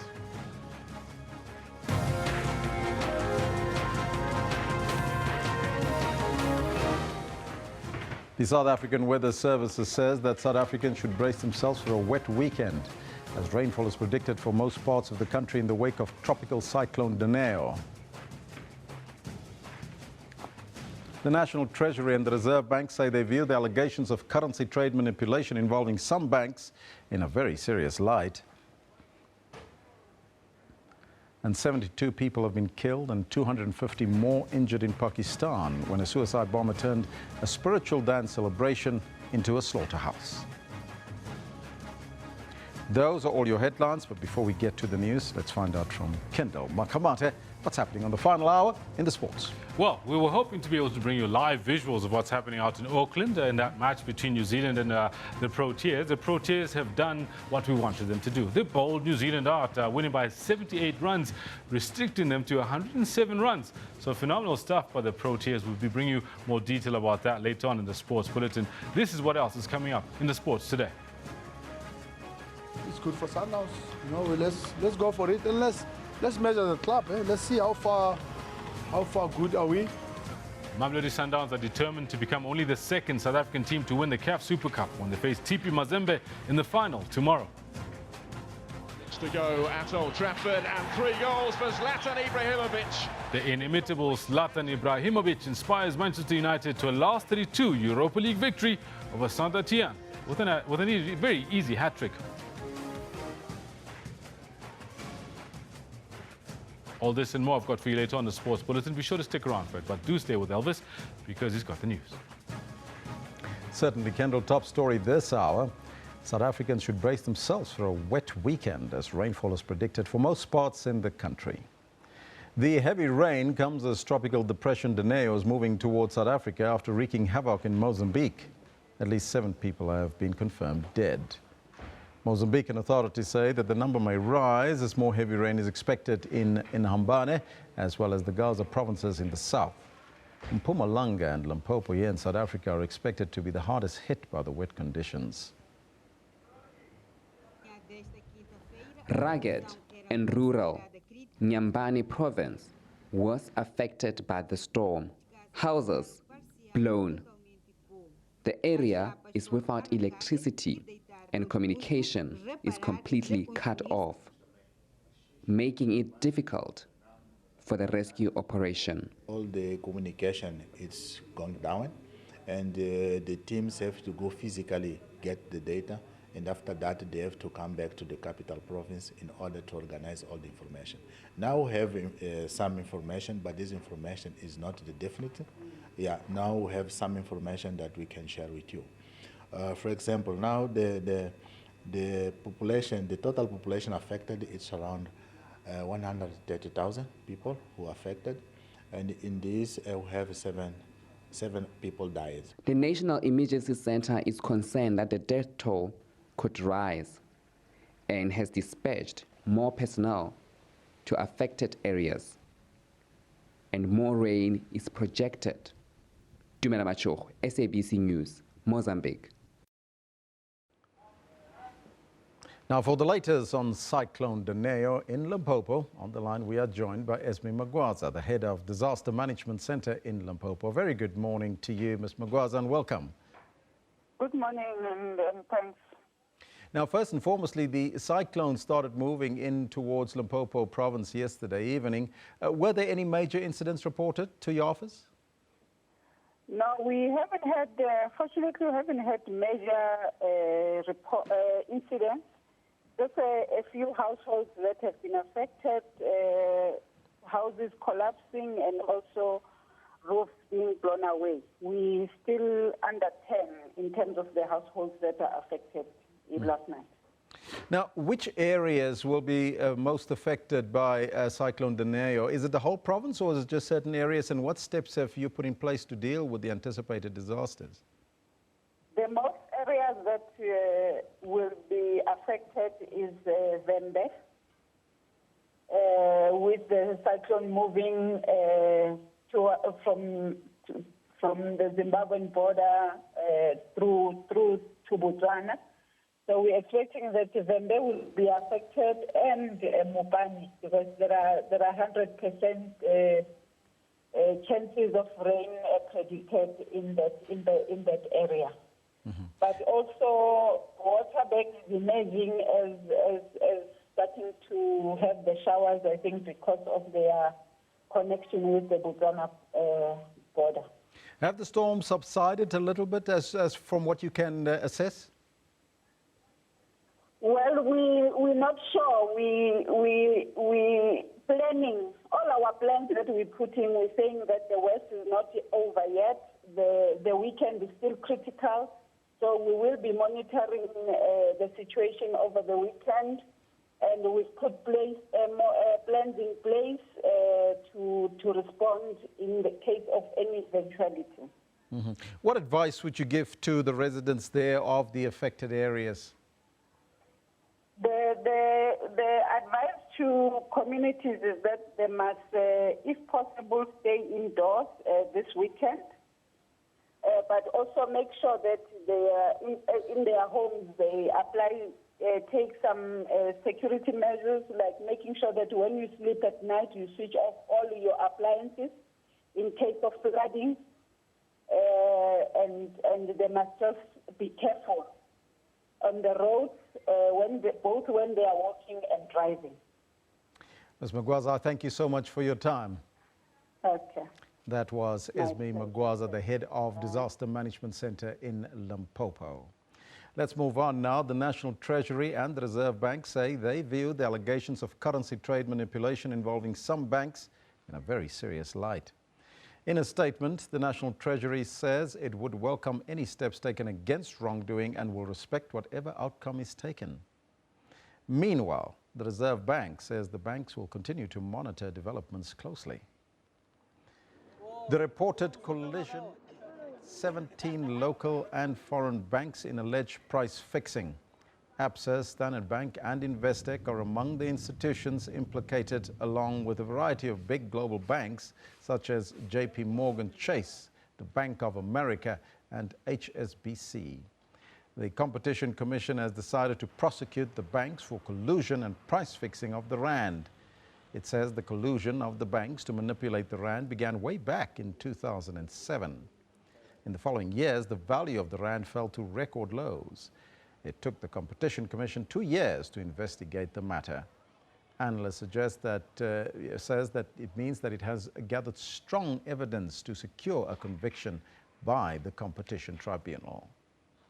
When we hear things like this, that tends to wear down that trust of the system. And when we know countries, for example, where people no longer trust banks, that those economies actually don't work. We don't save any money, we don't invest, and we pull back and we want to do our own thing on the side, and the system actually collapses. So what we should be doing is to make sure that we safeguard the system as far as we can. And I think many of the commentators are probably betting that authorities won't be too harsh and therefore we are safe.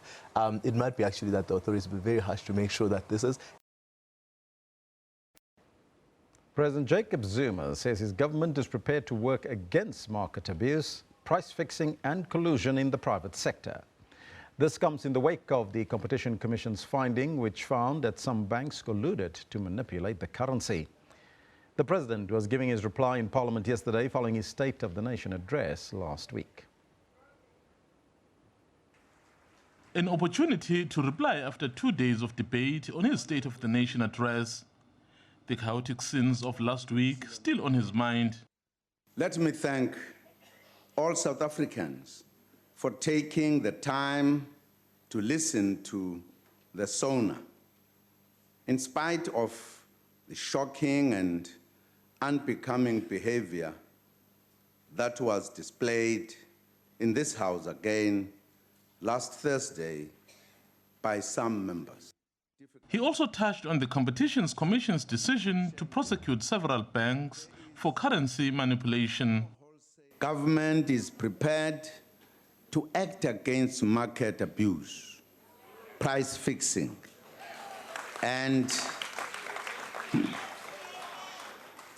collusion in the private sector in order to protect our country's economy. Plans to set up a state bank are also at an advanced stage. We also look forward to working with the financial sector towards diversification and transformation of the sector so that new players can enter the market as part of radical economic transformation. On the tragic loss of the mentally ill patients at Esidimeni, the president says all the necessary support will be given. Government will continue to support the families and to ensure that the recommendations of the health ombudsperson are implemented. Mzondeli Mbeje, SABC News, Parliament. Now, South Africa strikes many observers as a country riven by widespread violence. Interpersonal violence is a daily reality for many, and several studies of crime statistics indicate that poorer people are more likely to be subjected to such violence. It has been argued that the legacy of apartheid has bestowed to South Africa a culture of violence. But just how true is this statement? Our parliament has become the latest venue for violence behavior. During the State of the Nation address, EFF members traded blows with the White Shirt Brigade, parliament security personnel, before being forcibly removed from the National Assembly. Some members or some MPs have decided to treat this august house like something worse than a beer hall. A few days ago, at least 12 houses were torched during a weekend of violence. Residents in Rosettenville claimed the houses burnt down were used as drug dens and brothels. It's quite clear that we need a cluster approach. The entire justice, security and crime prevention cluster of the national, provincial and local governments need to come in communities such as these ones in order to rescue the hijacked houses and properties, to ensure that we re-establish law and order in these areas. Because if we don't do that, the concerns of South Africans, the genuine concerns of both South Africans and immigrant communities about the situations of crime in these areas will go on unattended to and unabated. A week ago, Mamelodi Sundowns defeated Orlando Pirates in a match that was marked by violent disruptions. Pirates supporters went on a rampage when they stopped into the pitch at Loftus Stadium in Pretoria, disturbing the match because their team was being defeated. In 2016, student protests turned violent. Buildings and vehicles at several universities were burnt down and students were arrested and others injured from the violence. Most universities responded to the violent protests by securitizing their campus, seeking wide-ranging interdicts against students and deploying private security guards. These are all indications of a concerted effort to conduct protest action in a violent, unlawful manner with the intention of destroying property and creating an unruly environment. In Limpopo, 23 people, including a 16-year-old boy, were arrested for their alleged involvement in the torching of schools and other buildings in Tabarara village in the Chitare area. Vuwani residents engaged in violent protests for weeks against the Municipal Demarcation Board's decision to incorporate their town into Malamulele municipality. Community members are believed to have torched about 20 schools and extensively damaged others. Tens of thousands of children were affected by the crisis as some schools were completely gutted. And of course, that's our theme today. We're focusing on political tolerance. Now, the lack of political tolerance is a problem in most countries, and even here in our country. It manifests itself when political leaders refuse to give space to other political leaders. To continue this discussion on political intolerance, we joined from our Polokwane studios by our political analyst, Elvis Masocha. A very good morning to you, sir, and welcome. Iben, compliments for the new year. Good morning to you and all the viewers of SABC News. Mr. Masocha, it's also Elvis, your namesake, speaking to you right now. It's not Evan, but let's start off the conversation. How important is tolerance in our democratic society? And should tolerance be a building block of our democracy? You know, Elvis, you know, without tolerance, you'll never have kindness, humility, and love. Because if you check or make a thorough, assessment of nations and countries that were ravaged by civil wars, genocides, and other tragedies, you'll realize that there was a great lack of tolerance. People are not tolerating each other. Groups and organizations are not tolerating each other. So it results in that. And in South Africa, we have witnessed in the last 2 or 3 years, you know, the rising trend of interpersonal, intergroup intolerance, whereby, for example, you find people who are drawn from a particular race, you know, publicly, you know, sponsoring some stereotypes and prejudicing against another race. But at the same time, there is a rising trend of demagogic populism that we are witnessing within our political landscape, especially leaders who want to thrive on the emotions and hopes of ordinary people, who will say very reckless things. It might be in parliament, it might be in the organization, just to stir up emotions of a particular group of people against the other. The same applies to parliament, you know. It's sponsoring, you know, the current complexion of parliament, it's really sponsoring anarchy, it's sponsoring intolerance in our country. Because, for example, the way they shout at each other, insult each other, howl at each other in parliament. We saw what happened on Thursday when the president was about to deliver a State of the Nation address.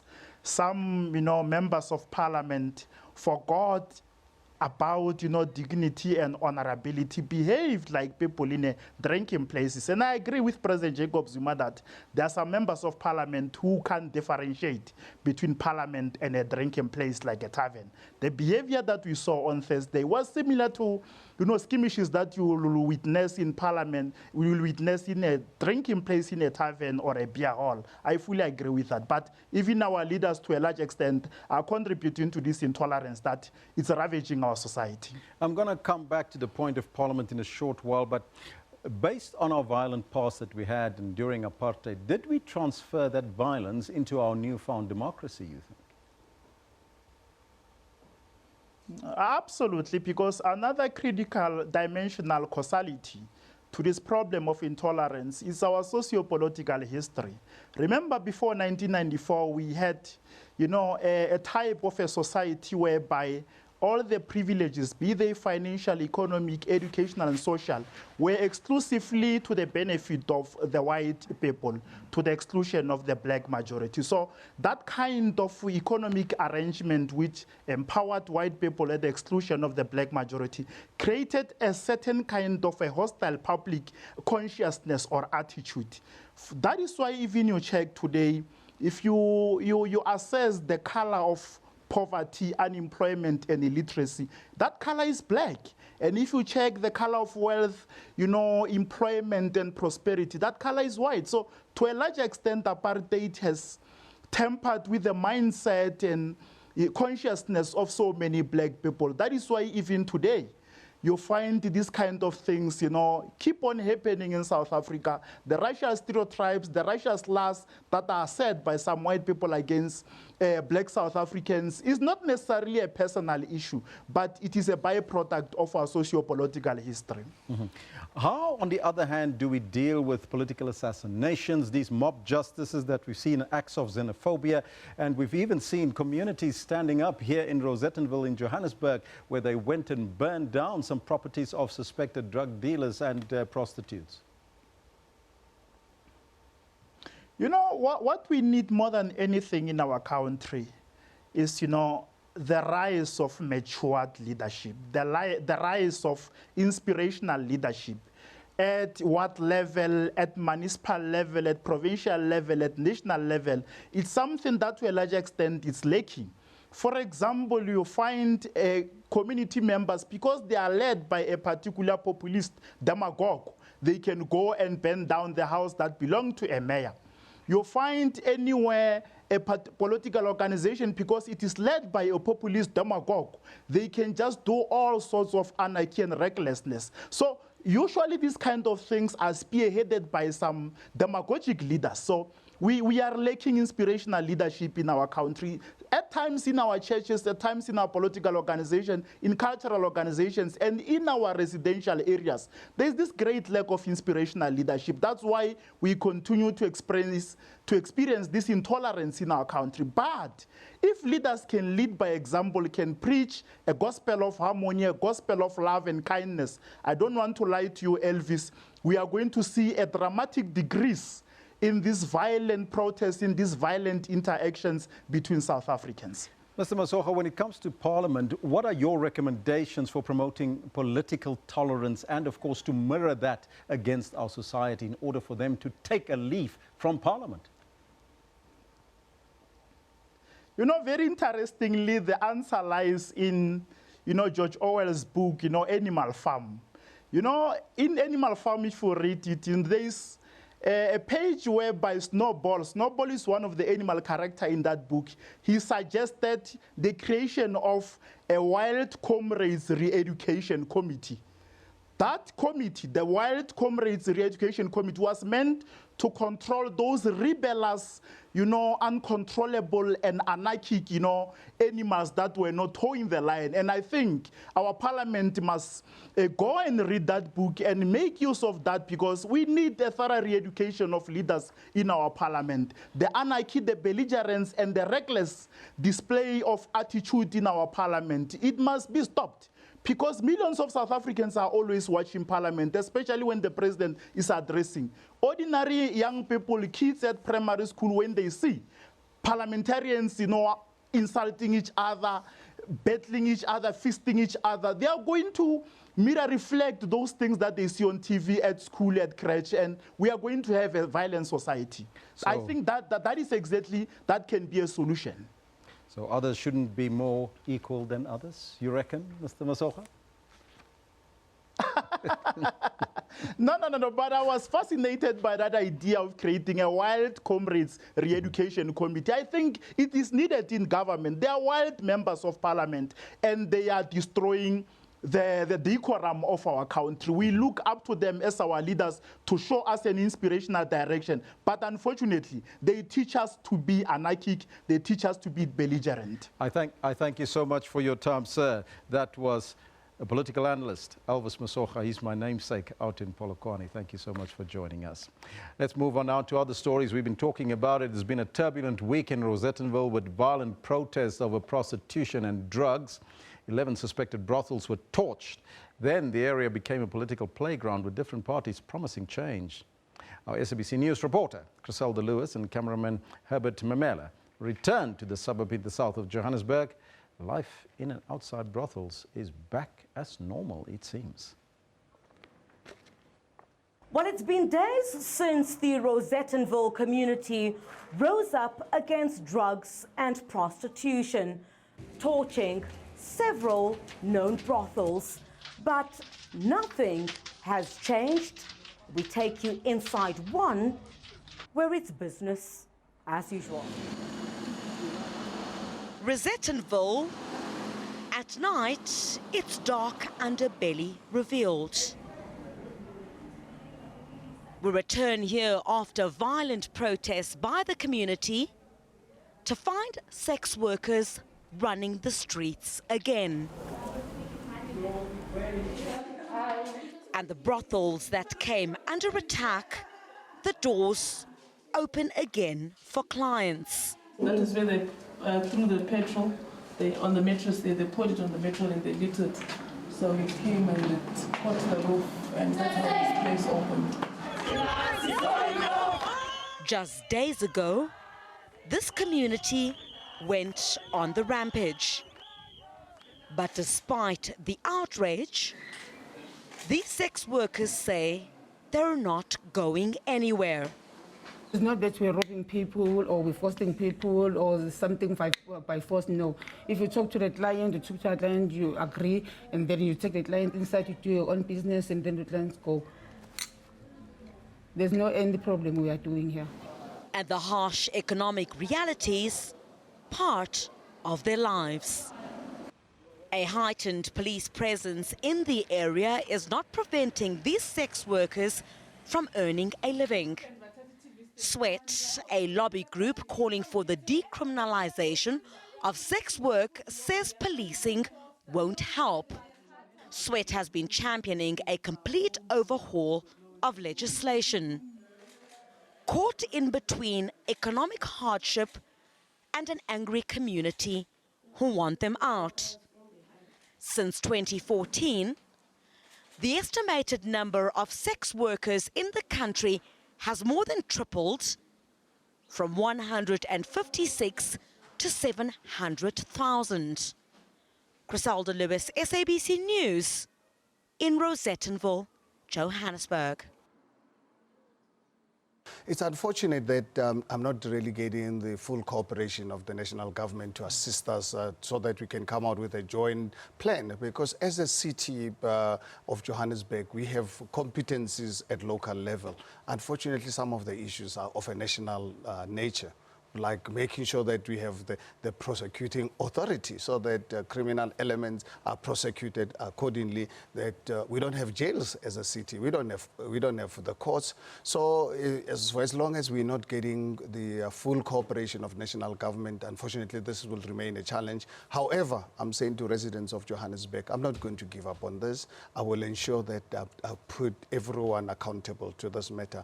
I will engage them and ensure that ultimately people of Johannesburg eventually are going to be the winners in this matter. Yeah.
Gift of the Giver says it wants to resolve the issue diplomatically and amicably so.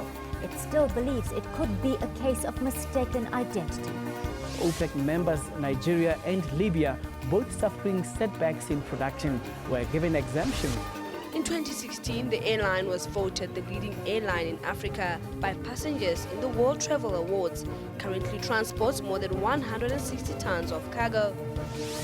She won the Sun International Ladies Challenge, the Supersport Ladies Challenge and the 2016 Chase to the Investor Cup for Ladies Final. Stay tuned to News Today, Monday to Friday from 3 to 5:30 p.m. here on SABC News.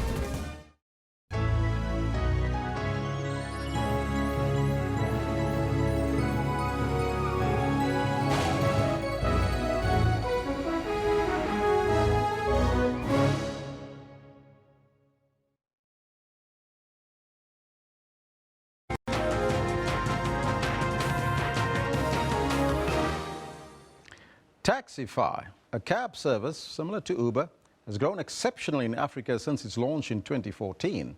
It has put thousands of economic opportunities for driver partners in Johannesburg, Cape Town and Durban in place. The South African market is one of the fastest growing markets for the company. The CEO of Taxify founded the company when he was only 19 years old. That was back in 2013, and has been featured as the youngest CEO in Forbes' under 30 list. Marcus Willig now joins us from our Cape Town studio to tell us more about his visit to South Africa. A very good morning to you, Marcus, and welcome. Good morning, Elvis. Thank you for talking to us. First and foremost, tell us what brings you to South Africa, your visit here. South Africa is the fastest growing market for Taxify globally at the moment. So I'm here to make sure that we can provide the best service for drivers and customers going forward, and the growth will continue. Oh, fantastic. Now, I first want you to take us back and tell us, how did you come up with the idea of Taxify? Well, I was just 19. I had a similar problem that's present in most of the cities in the world, that it was very hard to get a reliable and safe taxi, especially on the weekends. So I figured that with technology, we can make it better. We can make the service more reliable, more affordable, more safe for customers, and at the same time, creating thousands of jobs for drivers. And where was this conceived? So I started in Estonia, which is just a very small country in northern Eastern Europe. Now, Taxify was launched in the country about 10 months ago, and you're growing phenomenally, we understand. Talk to us about the market size that you've captured thus far. Well, the market in Johannesburg and Cape Town is extremely large. We see there's millions and millions of rides happening every month, and so far we're just getting started. But I'm happy to see that we already have tens of thousands of customers using us weekly who all like the service. And for example, in Johannesburg, we already have 2,000 drivers who are using the platform every week. How does the figures here in the market size in South Africa, compare to other markets on the continent or even in the world? Africa is definitely one of the fastest growing ride-hailing markets in the world, and that's why we're really focused here. So if we look at Europe, then I think actually the number of rides happening every month in Africa versus Europe is basically the same. And then Africa is the fastest growing one. So that's why we're focused here. What makes you a little bit different in terms of other similar services like Uber? We have two main things that we focus on. First of all, we want to be a better provider for the driver, which means that we actually give them more money on every ride they do. So that helps us to retain and attract the best drivers in every city we go to. And second, specific for South Africa, Taxify was the first application here to allow customers to also pay in cash, because we realized that not every customer here has a credit card available. And is price an issue in terms of value for money? Of course, we realize that most of the markets in the world are very price sensitive, so we always try to make the service as affordable as we possibly can. And I'm proud to see that we have the best prices available for cabs in all of the cities we're present in South Africa. So that means Johannesburg, Cape Town and Durban, we're the most affordable ride-hailing service on the market. How does it compare? I just want to get a sort of understanding, a normal fare of, say, for about 10 kilometers, how would it compare to Uber? On average, we're about 15% more affordable than competition, but most importantly, we do not surge, or we do not have this method of dynamic pricing. For example, on weekends, the price is the same as it is on workdays at the moment. In how many countries are you now operating with Taxify? Taxify is already present in 16 countries, and then we plan to add a few more this year. One of the recent launches we did was just in Nigeria and Kenya, where we see also very promising results already. Now, your drivers, you say you've got about 2,000 drivers already. How do the drivers perceive your offering? Well, so far we see the drivers are extremely interested. Just looking at the waiting list, we already have hundreds and in some cities thousands of drivers who are lining up and want to join the platform. So I think it speaks that we are providing them with good economic opportunities, and they're interested to continue with us. And how do they join? The process is extremely simple. We have all the information available online on our website. And every driver can just sign up by filling a short application, and then they will be invited to a training in one of our facilities in any of the cities where they will want to join in. So the whole process is a few days. www.taxifyapp.co.ca. Well, there you have it. First and foremost, before we go, lastly rather, did you get any funding to start off the business when you conceived it? Yeah, so over the last 3 years, Taxify has raised venture capital funding of about 2 million euros. So this has helped us just accelerate growth and grow faster. But yeah, over time, of course, we intend to just transform into a normal business with just profitable unit economics. So we wouldn't need to use venture capital to expand. Marcus Willig, thank you so much, and good luck with your project. Thanks you for having me. That was Taxify co-founder and CEO Marcus Willig. He's here in the country, so you can probably join him as well if you like. Well, we'll be taking a break right now, and we'll be back right after that with your sports news.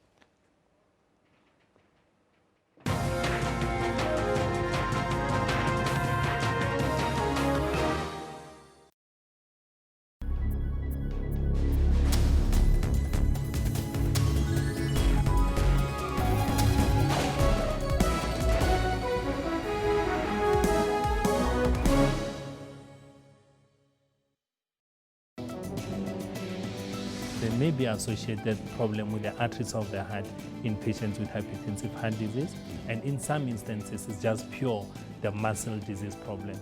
The statistics show us that half the population of individuals with high blood pressure are not even aware that they've got high blood pressure. It's the amount of salt we eat, because there's a big influence on our blood pressure levels.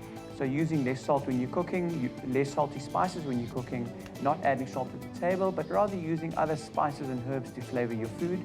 And then of course how much sugar you eat is also very important. If you start becoming uncomfortable, or where you feel that your effort tolerance is becoming less, you can't lie flat, you run short of breath, you start swelling in the legs and so on, it's high time that one should consult a doctor.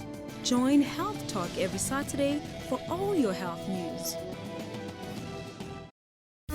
With the vast experience SABC News have, we are able to gather news and when it happens locally and abroad. Inflation will be lower this year. Food price inflation, more specifically, could decline. Current chairperson Dr. Nkosazana Lamini Zuma is not vying for a second term. 5 candidates are eyeing her seat. The idea of having more countries seems specifically tailored to appeal to the African, Asian and Caribbean confederations who have been underrepresented at World Cups. Ronaldo lifted the UEFA Champions League before captaining his country to a first international trophy at Euro 2016. To be informed all the time, stay tuned to News Today, Monday to Friday at 3 p.m.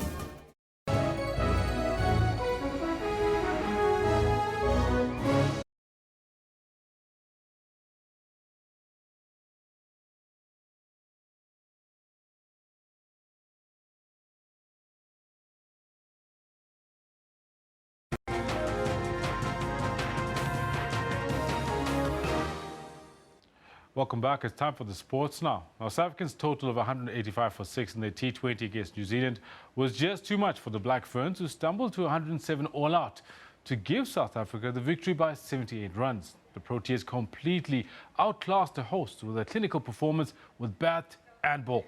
It was Chris Morris who set the tone for the bowling attack as he got a double wicket made in the third over, and Imran Tahir starred as he bagged 5 for 24. Here are the highlights. That's nifty. That's brilliant. I say 4 of the best because there was luck involved, but they look good in the score sheet. That was a ripper of a shot. Delicate placement here off the hip. And there, they lost a little bit of poise. No timing issues there. Or is there? No, there's not. In the gap too. 4 first ball. Yeah, concerns around the firepower of this New Zealand bowling attack is now getting exposed. Hashim Amla brings up it deep. Oh, has that hit the pad? Yes, it has. This one's in the air. Plan might come off here. This time he goes straight. It's gone up. There's a chance. There's a big chance for New Zealand. And the catch is taken. There's another Yorker. He's got underneath it, though. Just missed, too short. And it's ended up into the grandstand. Hit hard. No one there. It won't matter because it's going to go all the way. Little touch there was there. Yes, there was. An inside edge. And the party has ended very quickly tonight for Phillips. Oh, boy. How about that? Pull shot again. Fielder out there. And Williamson's picked him out. So the important breakthrough. And what a good breakthrough it is, too, for South Africa. Straight up the air. De Kock's underneath it. It's gone a long way up. He's pushing everyone away. He's got the gloves on and he takes it safely. Oh, brilliant. Wrong end is the undoing of Tom Bruce, and away he goes. Oh, another one. 2 and 2. Oh, out is it? Yes, it is. Hashim Amla takes the catch. This time, will it be out? Got to come in, make some ground. JP Duminy. Straight through. Just game the top spinner. 5 for Imran Tahir. What awesome scenes catching that as Imran Tahir rips through that batting order. Now, despite the CAF Super Cup not being as prestigious as the CAF Champions League, it is a title that Mamelodi Sundowns also want to win.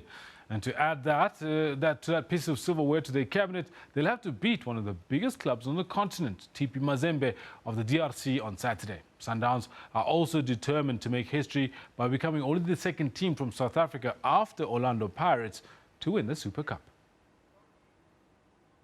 The CAF Super Cup is not as prestigious as the CAF Champions League, with the prize money for the winners only about 1.3 million rand.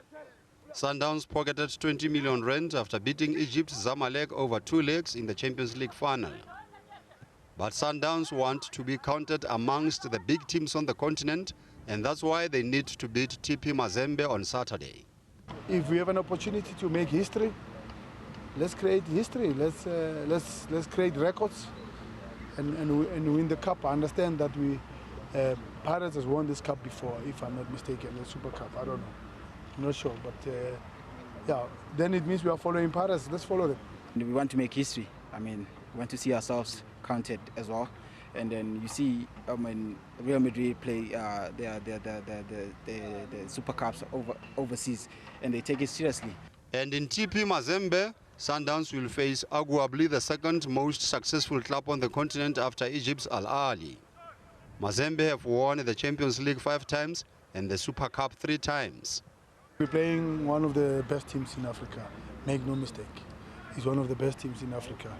I believe that they have the same or better attack than us.